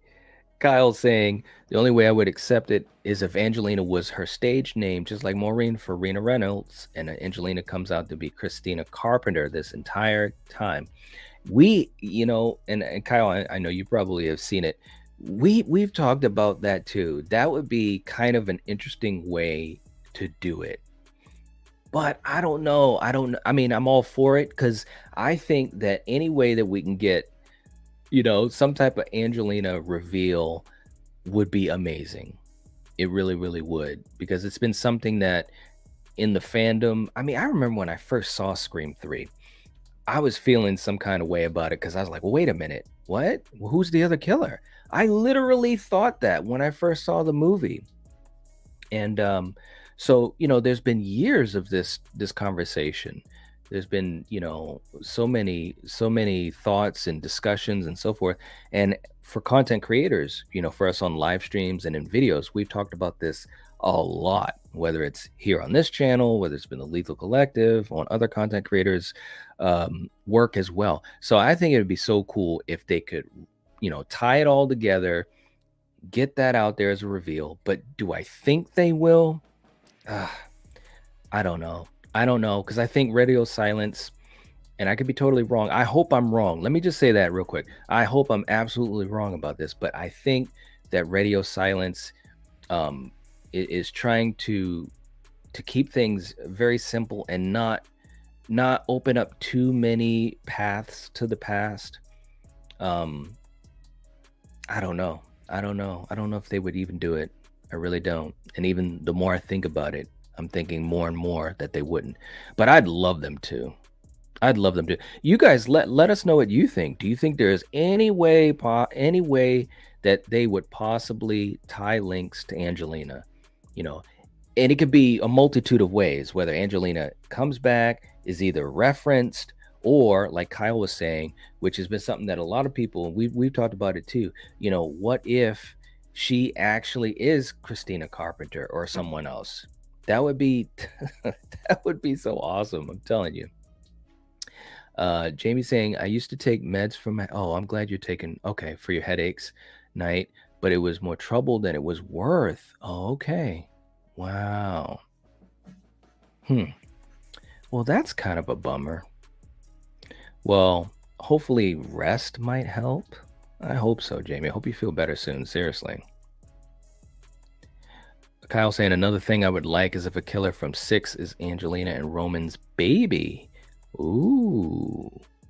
Wow, that would be something, wouldn't it? My God. Ooh. All right, let's see. And I'm almost caught up to you guys. You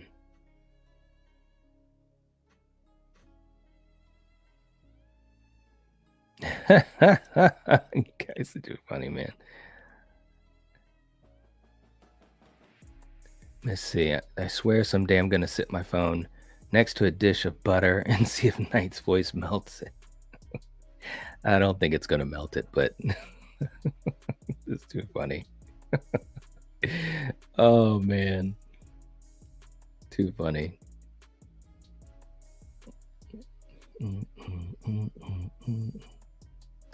And yes, these ladies, I agree, Jamie. I mean, all of you guys are just amazing mods. There's no doubt about that. It helps out, with all of our channels, and it makes things easier. It really, really does. Because when you're doing a live stream, you've got so much going on, and especially if I know some people, and I've had some people tell me that they really enjoy the live streams here, because we do get a chance to have conversations with each other. Like I have conversations with you guys and acknowledge what you guys are talking about. And a lot of times it can actually dictate where the live stream goes. So I know a lot of people enjoy that. I know there's some channels that don't do that. Even when they live stream, they're just talking to the audience, and I'm not saying that that's bad, because sometimes that might have to happen, maybe if you're talking about something specific, or maybe if it's an interview type of live stream. But I will say, when you do live streams the way we do it here on this channel, um, there's a lot going on, because we're talking with you guys as well. It's just like having a regular conversation, except for the fact I'm having a conversation with a whole bunch of people virtually at once. So when that happens, and if we do have, like with these Scream live streams as of late, people jumping in and, not being cool, it's great to have moderators that can help out, but also having moderators that can help, give out information, whether it's, upcoming live streams or upcoming events or links to things. If we have guests on the panel, ways to make sure that we support the guests that are on the panel by giving out their links and information. So this has definitely become the type of thing where you really do need mods. And let me just say this too. You also need to have mods that in theory can be in live streams. You know what I'm saying? So it's one thing to be a mod, but if the mod isn't there, then you're kind of stuck in a way, right? So all of you folks that are mods on the channel, and Jamie, very kind of you to mention Carrie and Val specifically, definitely amazing mods, amazing, no doubt about that. Oh, Val. It is very kind of her to say, It is. You know what? It's like a special moment. Okay, let me play something for you guys. We haven't played something like this in a while. This is for all the mods and all the love that we're showing to the mods right now. Don't you know that this feeling is only yours and mine? Don't you know that this love would last for all time? There it is. That's what I'm talking about. It's the love. It's the love. Let's see. Two boys saying the Fan Expo in Denver this summer will have Skeet, Nev, Jamie, and Matthew all at the expo at the same time. That is awesome. Are you gonna get it? Are you gonna go to it? That's what I want to know. Man, I'm gonna tell you what. And I know I've said this before, but I'm gonna say it again. I was this close to being able to meet Nev Campbell, and I was robbed, literally robbed. But I did get a chance, to meet and greet with David Arquette and Matthew, and I saw Jamie, but Skeet and Nev, they weren't at the convention. I was devastated. I was like, oh my gosh, it was on my bucket list, to get a chance to meet Nev. So I'm hoping that chance will come again soon, because I've had a couple of people that I know that have had a chance to meet her, and I'm just so jealous. So, but I hope you get a chance to. That'd be very, very cool. Very, very cool. Let's see. Oh man, you guys. Let's see. iDog, what's going on? Welcome to the chat. Saying the writers have to write the new characters well for us to like them. It's very true. It's all about the creative process, writing these characters, having the right people in the roles, and of course the chemistry that they have with everyone else, including the older characters or legacy characters. It's really really tricky, but you know the movies that are great examples of it, like a Dream Warriors or like a 2018, um, they do that. They do that, and that's because all of those things are done well. The writing, the casting, the connection, the dialogue, the chemistry, So, yeah. Um, you guys. Uh, what's up, Ty? Ty is in the chat saying, "I love, I love Night in the Morning." Thank you. I just can't wait for Scream, dude. That's all I want to say. I can't wait either. It The hype is real. The hype is so real, and I'm just, what I'm excited for. That's to me is maybe the best part is seeing all the excitement that people are having. All the fans, all of us in these communities, our community here on this channel, and also on other channels. All my friends, other content creators that I'm close to, and so forth. It's cool seeing everybody excited. Everybody's got these thoughts, we got these theories, we're having these discussions, we have these agreements, we have these disagreements, and we're also like uh talking about the franchise as a whole, this history of this franchise. And guys, and I know some folks even in the live chat, you may not be the biggest fans of the franchise, and that's fine. But I honestly feel this way about horror in general. When you have a horror movie or you have a horror franchise that is doing well, that is in the public eye and it's creating a lot of buzz and excitement, or it's having a lot of success, I really think it's a great thing for the genre. And I want to see horror do well. I want to have, Scream 6 do well and continue to have the franchise be set up in a good way, a successful way, because I think that that will pour over to other movies, other franchises, other legacy characters, and all that type of stuff. I think it's been amazing seeing these legacy franchises come back, and a lot of them do well, and a lot of them do some interesting things, whether it's Halloween, most notably Halloween and Scream, obviously, guys. I mean, let's just be real. But you've got things like Chucky, you got things like Hellraiser, TCM. It's been really cool seeing that, and it has helped to, I truly believe this, it helps to propel other projects. We're gonna have Crystal Lake coming out, guys, and if you have not been on this channel long enough, then you obviously have not heard about the absolute hype and love that we have for Friday 13th. I mean, that's a great thing. But I can honestly say, I think that when you have other projects beforehand that are doing well and showing that horror is still has a successful market, it's good. It's good. So I'm hyped up too. So great comment, man. Great comment. Yes, and Carrie, the Stew Trial. Thank you so much. That is the link for the Stew Trial, the People versus Stu Mocker. That was a fun project. We spent. I mean, obviously, all credit to my great friend Steven from Craving Something Scary.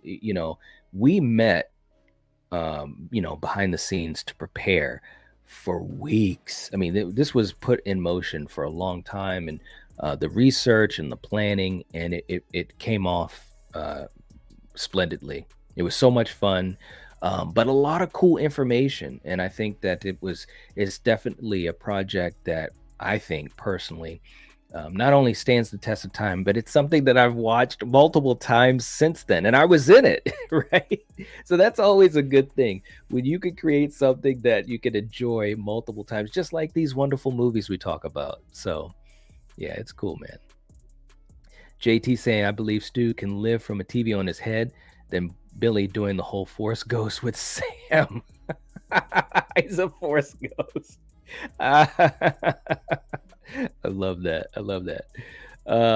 Yeah, I will say the way you worded it, it's funny because obviously it got me to chuckle, man. But I will agree if in this, and I've had multiple thoughts on it, and so has many other people, a lot of ways that they can make this stew return work and be plausible and make sense and actually have people be like, oh, okay, I get it. That works. Um, I will agree. I think that would have been a little bit more of I could have been more on board with that than what they've done with Billy so far. Now, we don't know what's going to happen in 6 with Sam and so forth. If they do something really interesting with this thing, with the whole idea of seeing her father, in her mind and all that, then that kind of like what we were saying earlier. 6 will help to give me a different sense of 5, but I will say in 5, I don't think they explored it in the best way. I think that there should have, and I've said this in videos. I've done videos on it. Check those out.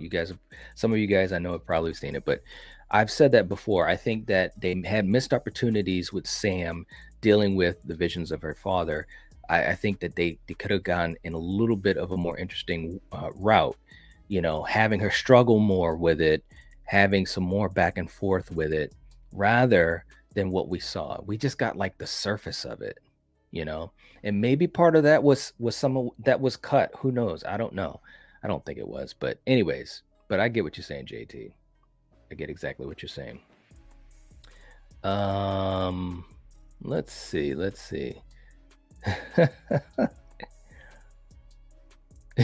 true. 2 boys. Jill was electrocuted in 4, came back only to be shot. Yeah. Yeah. Yep. I know, saying Stu was also bleeding out from Billy stabbing him. That is true. Oh, there we go. 2 boys jumped in. Kirby was bleeding out too. Yeah, so the bleeding out, and we talked about that as well. In that People versus Stu Monker, he definitely could survive the stabbings. There's no doubt about that. And as 2 boys just mentioning, Kirby was bleeding out as well. So is Chad in 5, and Chad was stabbed multiple times. So just saying. I mean, if we're talking about possibilities, just talking about in this universe, things that have happened with other characters. So Jamie saying if it does turn out that Stu is alive and has been the puppet master of all since the end of 1, I'll be impressed. I like Stu and would like to see him back. My logic brain argues with my heart. Oh, okay, I get what you're saying. I listen, and again, I don't want to go on too much of a rabbit trail, which is easy to do.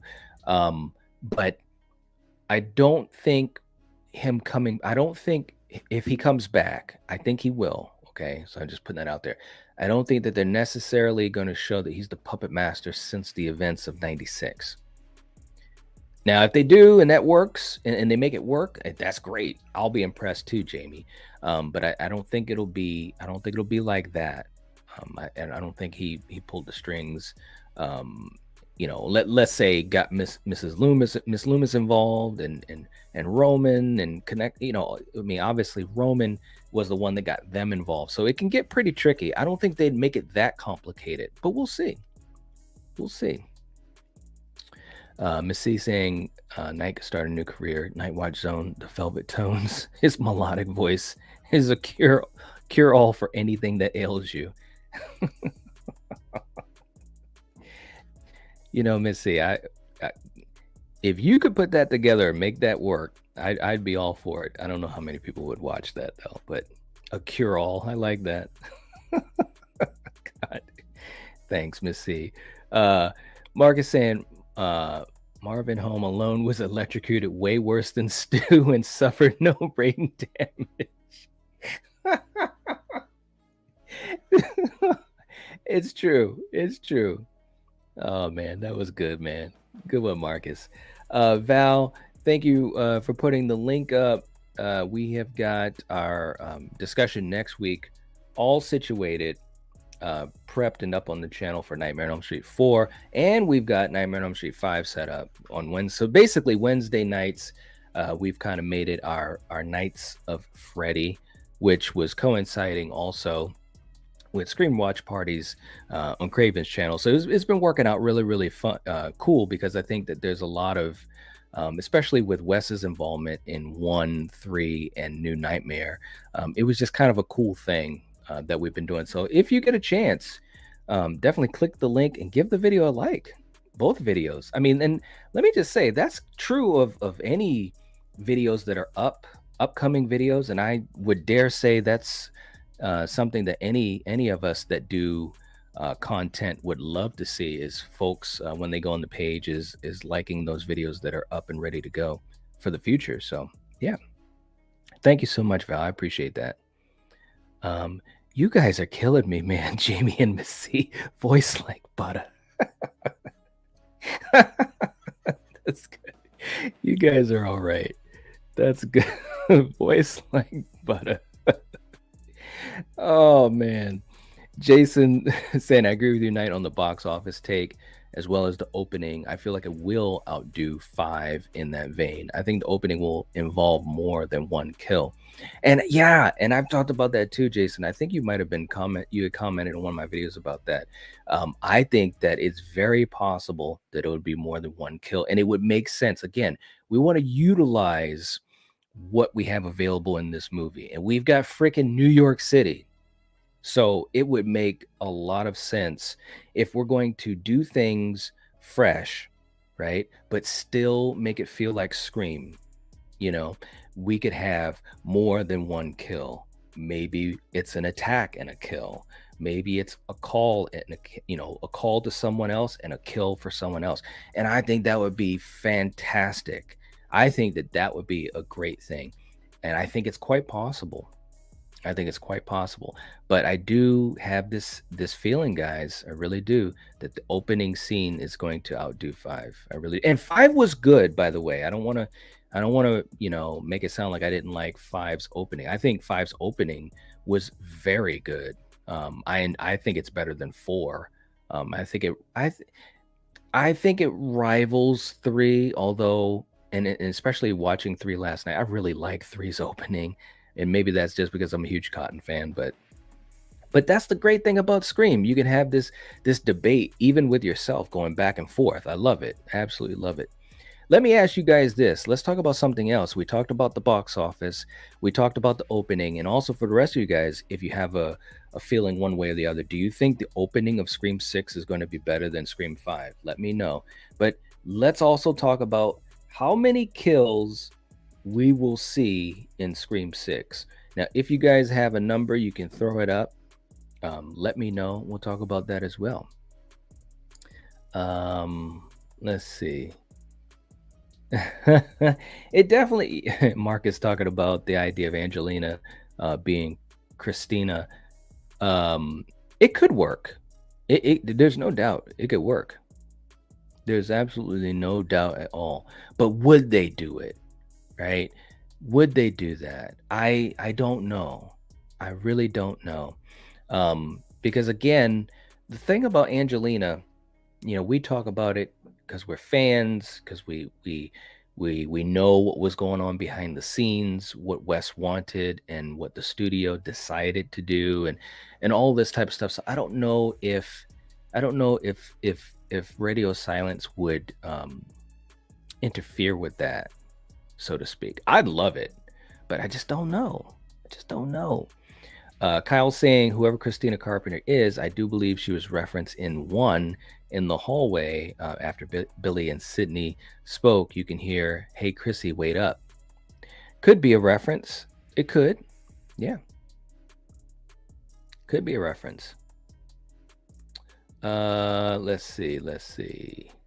Two Boys was saying Roman was at the police station when Sid was attacked. I was thinking.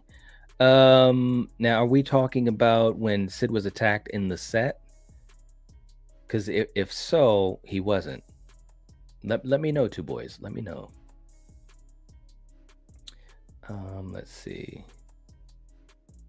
Val saying it would give a good explanation on why we didn't see Christina in 5. Could be. Kyle saying, no way is Angelina dead. I know you guys that watched last night, seeing that kill scene, it looked so fake. Like Roman did that to get her out of the way. She was a huge distraction. Yeah, man. I mean, she was literally stabbed right below the shoulder. I mean, no, no. I think no. Okay, so guys, we're talking about what we saw in the movie, what the studio wanted, right? And of course, what the original idea of it was, right? And the way that it was shot. I think that it was shot in that way, um, because listen, Wes Craven was a very smart guy, okay? And that's a fact. He was a very intelligent man, okay?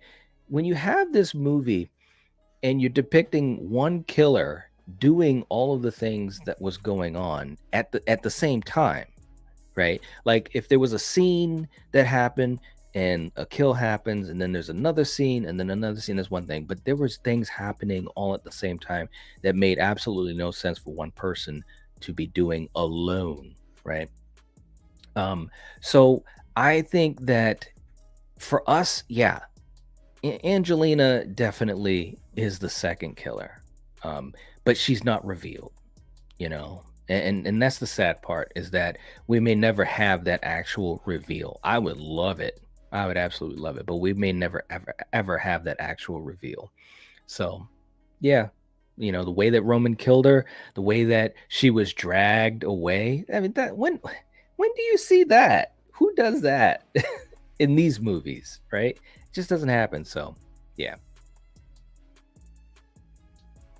All right, let's see what else we got going on. Jamie saying that, in my opinion, Angelina would be the most logical choice for a comeback. I'd like to see that, and that's not just because I adore Emily Mortimer. Um, I think that it would be amazing, and I absolutely love Emily as well. And I think it'd be an amazing thing. To me, it's a comeback that would be cool, because we never got this reveal, but it also would be a very interesting type of reveal that I don't think a lot of people would see coming. Definitely casual fans, I think it'd be a great shock and surprise to them. And I think Emily is a really good actress. Um, but again, I don't know. I don't know. I'll tell you guys what, if Angelina comes back, or if there's any type of clues, or nods to her, and they have to be, ones that are, yes, they're actually, referencing Angelina. If there's any of that, I'm gonna be hyped as hell. You guys are gonna hear a lot about it. You guys are probably gonna be like, okay, stop talking about it, man. But seriously, for me, that would be a huge thing. That almost, to me, would be almost bigger than Stu coming back, you know, because I just think it would be an interesting path for them to take. But will they? I don't. I just don't know, guys. I really, really don't. I wish I felt as though that it was going to happen, but I just can't say I do. I want it to, though, and I agree, Jamie. It would be a great choice, a logical choice. But I don't know. I don't know. Let's see. You guys, don't you know? Carrie, come on. Ed Harris would make me happier. Okay.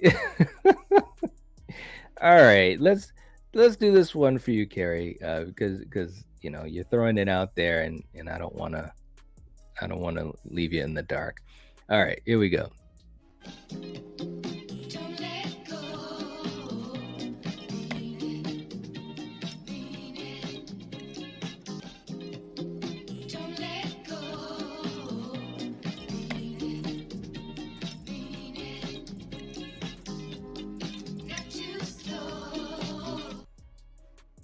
There it is.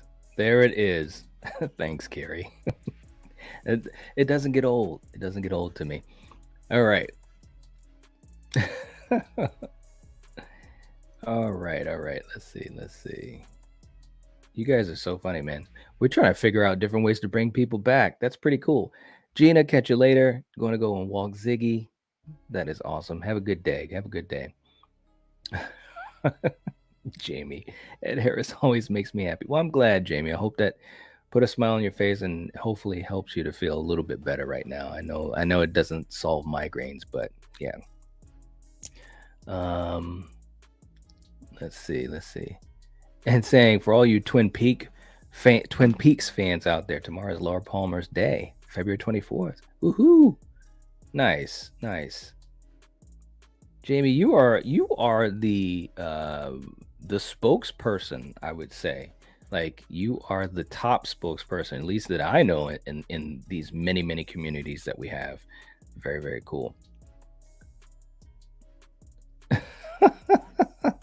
Let's see.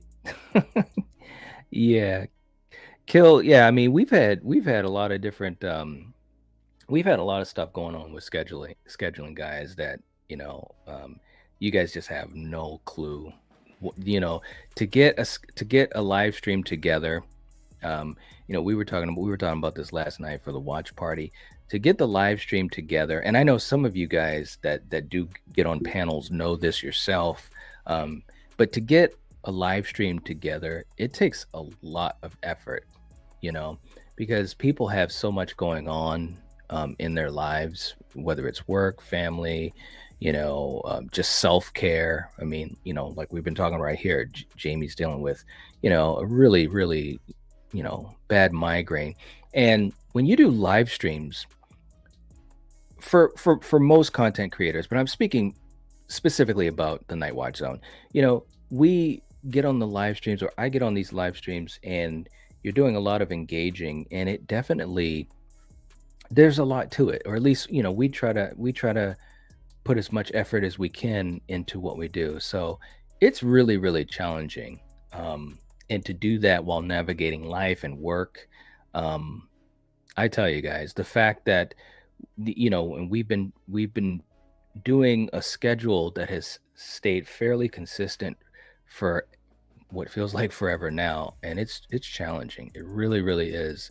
Um, and also when you deal with different time zones, that's a whole nother universe of complications. So yeah, it's a lot to it, but everyone's doing okay. So, but thank you for asking, Miss C. We appreciate it, and also having you join us in stuff in live streams. We appreciate that too. Yeah.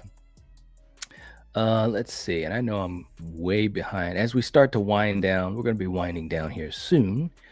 I didn't even know we had hit 2 hours here. Time just flies, I tell you. Let's see.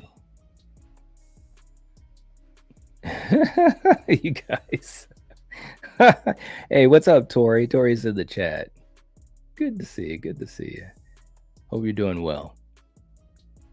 Let's see.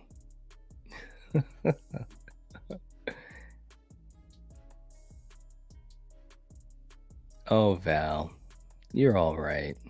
Thank you. If you're in need of a hoodie or t-shirt, check out the amazing merch. I appreciate that. I really do, Val. And for, specifically, well, for any of you guys that have supported us that way, um, yeah, like I said, it helps keep the lights on. There are times when we do content or even live streaming, instead of doing things that we might need to do otherwise, life things, or taking care of ourselves in certain ways, or even work. So thank you so much. I appreciate that, and anyone who chooses to support us that way, it's really appreciated. Let's see. The Druzef is in the chat. What's going on? Dewey got stabbed in the same places twice in Scream 1 and 2. Wild odds are in the series for a reason. It's absolutely true. Yeah. So we've seen so many times when characters have survived attacks. So, like I said, there's a lot of possibilities for past killers and characters. And also saying, hope you're doing well tonight. Great rewatch party last night with Craven, by the way. Thank you so much. We had fun. I was glad we were able to do that again. And I'm sure you guys, get what I'm saying is putting live streams together. There's a lot to it, and There's a lot of effort and work put into it. So it's always great to hear that people enjoy them, or they're able to support the channel in some way, or they're having fun. That's what we do these things for. And yeah, it was a blast. And Scream 3, it's a blast. Dan, I predict someone will get stabbed. I predict that too, Dan. What's going on?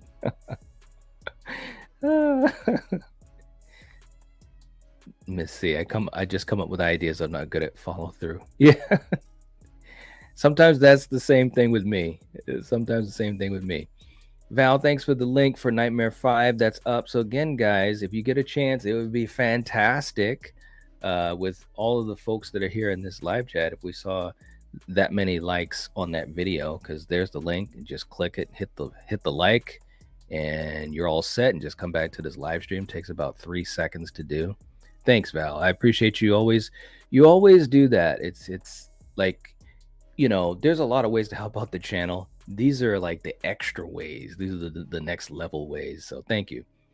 JT is saying it's going to be 6 kills. Really? 6? All right. Wow. Okay. Omni's got the opening ranking 2, 1, 5, 3, 4. Ooh. All right. That's an interesting ranking. Okay. Jamie, yeah, there's there were some leaks. We don't know if it's real. Some people have said that it could be totally faked, or there's been a lot of inconsistencies, which there have been. I haven't been spoiled, and hopefully, hopefully not many people here have been. I know some people have on other streams, but we've been pretty lucky here. I don't want to jinx anything, but yeah.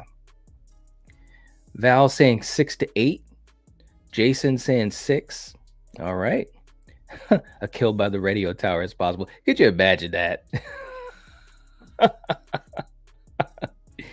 Val saying it did happen. A bunch of us did have it spoiled. Yeah, and I know. And I felt so bad hearing about because I guess Eric had it happen, and I know on the watch party last week. Yeah, it's been rough. I've been pretty lucky here so far, but who knows? But I honestly do think that because of the inconsistencies, and also what we've been hearing a lot about the leaks being fake, I really have hope that even for people that heard what it is, and I have not heard what it is, so let's not, obviously, we never talk about spoilers here. You guys know the rules, but I really do hope for those people that were spoiled that they're going to have some really, they're going to have some big surprises in 6, and see some things that they didn't think that were going to happen, that they told were going to happen. So yes. Hey, Jen, what's going on? Good to see you. Good morning. Hope you're doing well. Let's see. Yeah, well, this thing with Christina and Angelina, that could be something, right? It really could. What's up, Eric? Eric's in the chat, stopping by on my lunch. Hope you're doing well. I am. Hope you're doing well too, man. Good to see you, and hope that you're having a good day at work. I know what it's like.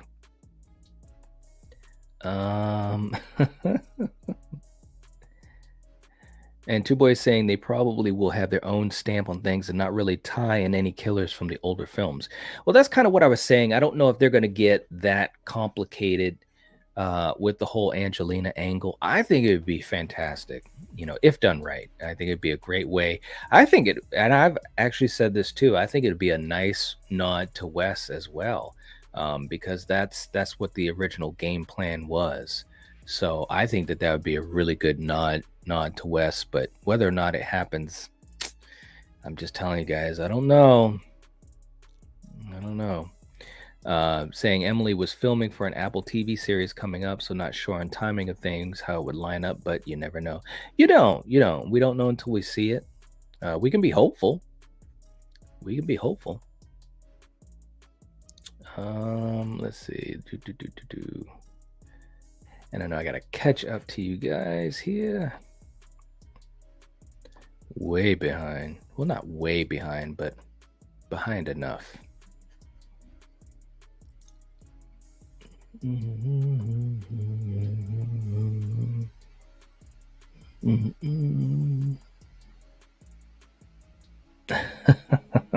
You guys, I know. Ed Harris is great. Jen was saying if Angelina was Roman's girlfriend as well as his partner, I think he did kill her because her last line about sleeping with Milton. It could have worked that way too. It could have worked that way too. But again, the original intent was for her to be revealed as the second killer, and the movie sets her up. It sets her up, and there's definitely a second killer. That's what it looks like throughout the movie. So, but as far as what the studio wanted, as far as killing her off, yeah, that's a great way to make it make sense because of her line about Milton. Yeah. And Miss C reminding folks about Megan, rated and unrated, be streaming on Peacock on the 24th. Yeah, and I'm going to be really, really interested to see the unrated version. Yeah. I enjoyed Megan. I really did. We had a nice conversation. We had a couple of streams on Megan. Definitely, if you get a chance, check that out. And we might even talk about what we think of the unrated versus the rated versions of the film. So yeah. Jennifer, these live chats always do fly by. So nice to hang out and chat about Scream with my peeps.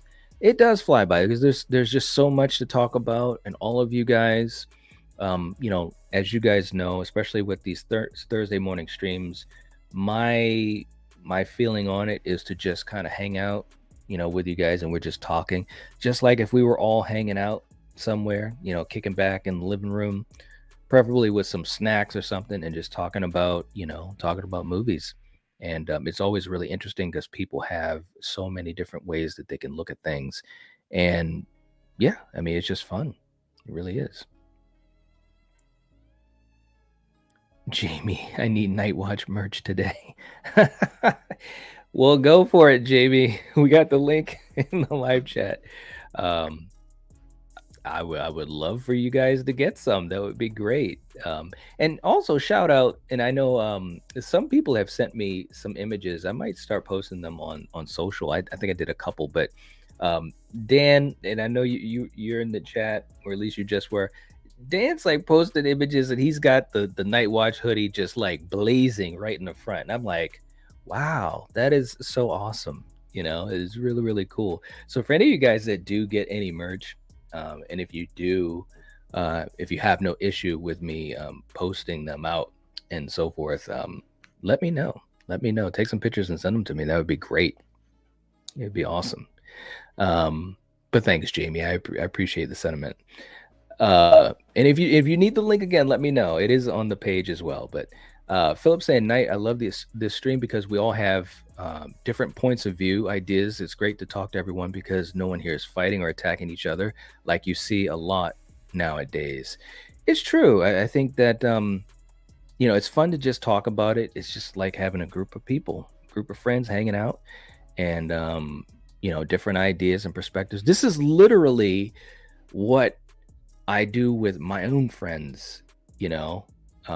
If whenever we get together, if we're watching movies, having a marathon, we just sit and talk about stuff. So this is exactly what it's like, and I'm sure you guys, if that's what you do with other people, I'm sure this is exactly what it's like. And of course, there's some people that don't get a chance to do that very often because they might have busy lives, or they might have people that aren't big into the movies that they love or whatever. And this is the type of place where you can have that. Live streams like this, or live streams that are out there on other channels. I mean, it's fun. I think that it's one of the most fun things about doing YouTube. And it's interesting because when I first started doing YouTube, that was kind of my thought process is, well, hey, I love movies, and I can talk about movies all day, and so can my brother, and so can Coriander. So if we live stream and talk about a movie with the audience and get some different perspectives, but also giving our perspective, you know, as content creators, that could be a really fun thing. And here we are now, whatever it is, 2.5 years later, and able to do that with so many people. And it's fun. It really is fun. So I'm glad that you enjoy it, Philip. I'm glad, all of you guys enjoy it because that's why we keep doing it. There are some channels that they primarily do videos, which is fine too. I do videos as well. You guys know that. I upload videos when I want to be more specific or talk about something specific, or maybe just, for 10 minutes, 20 minutes, whatever. But live streaming is where you can kind of get all these ideas together, in this like community soup and just stir it around. So, but having the positivity, I agree. There's live streams that I've gone into, and sometimes it's not so positive, and I'm not a fan of that myself. So I would never have that here. So, um, you guys are really on that, right? Wow. Look, I'm all about the Angelina thing. This will be like a live stream we can come back to if it happens. Could you imagine that? Ooh. Let's see.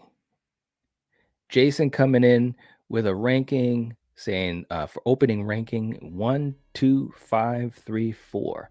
Ooh. All right. That's a pretty good list. I like that. Omni saying Angelina wouldn't be able to raise Sam in Woodsboro without being recognized. It would be tough. I mean, but listen, and we've seen it not just in the Scream franchise, but in tons of other movies. I mean, they could find a way to make that work. They could find a way to make it work. The question is, could they? I should say the question is, would they if they decided to do it? Philip's saying for me, it's 1, 2, 3, then 4. Still need to see 5. Okay, for openings. Okay. All right. Jamie saying, what a shame that there are people out there who want to ruin it for everyone by spoiling it. I mean, that's worse than Gale Weathers. You don't spill a scoop just because you can. Yes. It's true. I agree. Two Boys reminding people, remember at one point they had a script where Dewey was the killer. Yeah. Yep. They've had points when they were going to kill Sydney. It's been a lot of different ways these movies have gone. So that's why, for me, I'm just waiting. I'm waiting to see it, and that's going to be it, Yes. Jen saying last night, Marcus said the Radio Silence said in an interview that they are taking care of the leak issue and things were changed. I thought I heard something like that too, or either they alluded to the fact that there was still something going on with the ending. I can't remember specifically what it was, but if I do find out, I'll be talking about it.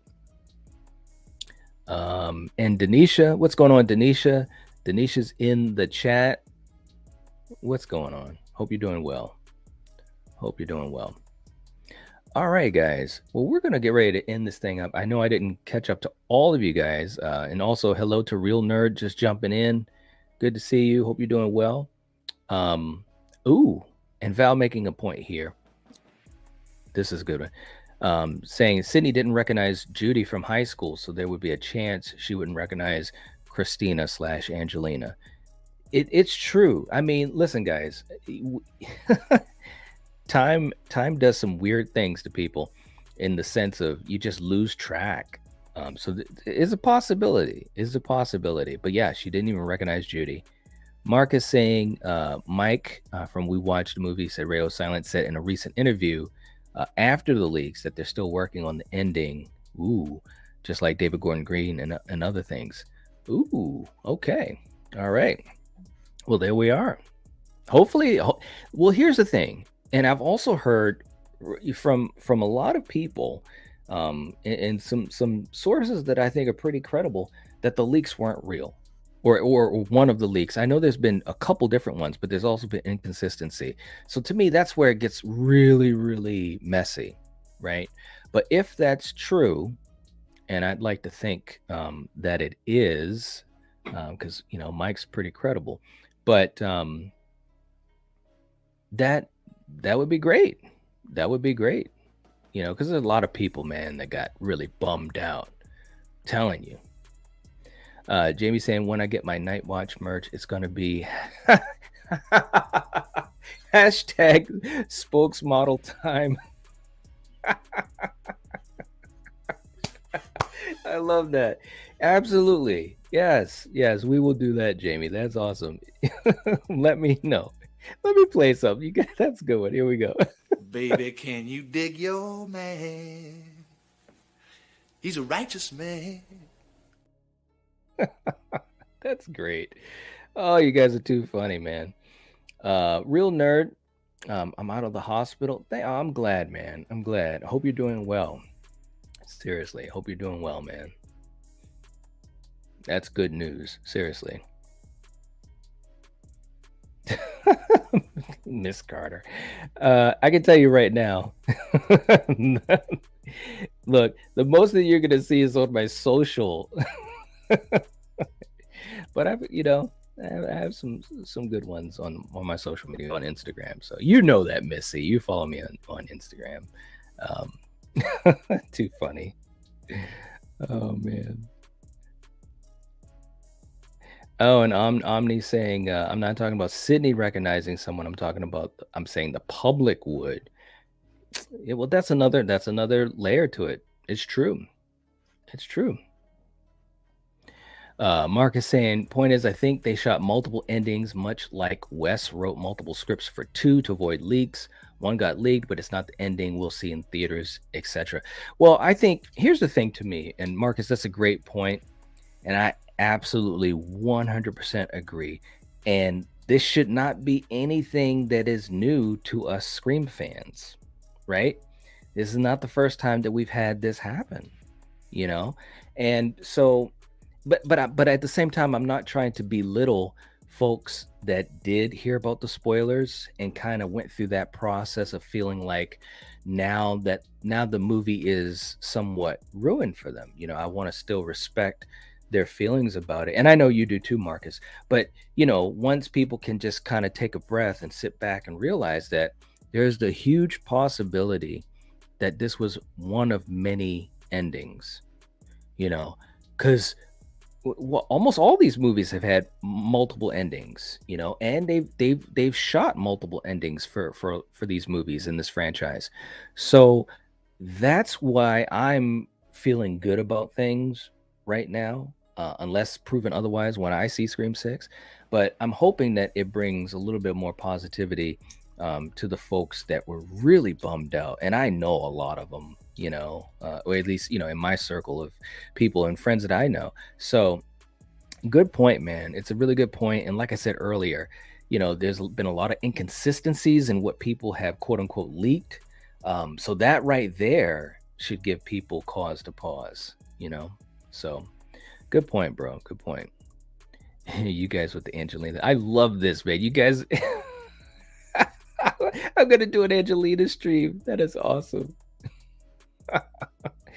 Mark is going for 1, 3, 2, 5, and 4 for me for opening. Okay.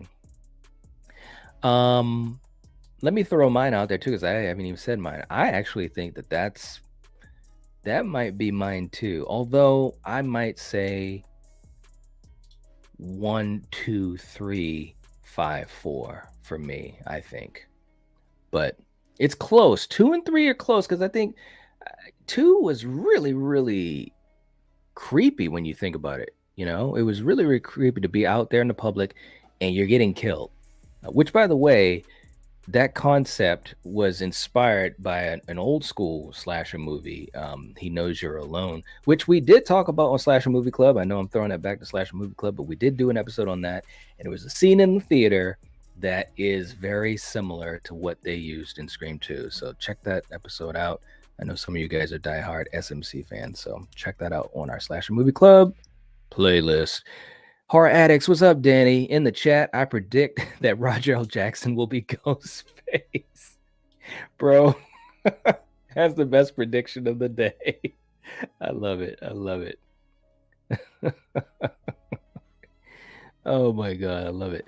Val, thank you for reminding people to leave a like and leave a comment. That would really, really be amazing. I think that that goes without saying, but unfortunately, sometimes we have to do a lot of reminding. But thank you so much. Thank you so much. I really appreciate that. All right, guys. That time has come. We're at 2.5 hours. I cannot believe time flew like that. But anyways, we'll be catching you guys soon. We got a couple things coming up, and I'm working a couple of new things too. Keep track of things on social media as well, because that's usually the easiest way to communicate with a large audience outside of doing videos, and also the community tab, which sometimes people miss those. So keep a lookout. And anyways, I'll be catching you guys later. If you're watching this, if you're listening to this, you are the Night Watch. Peace.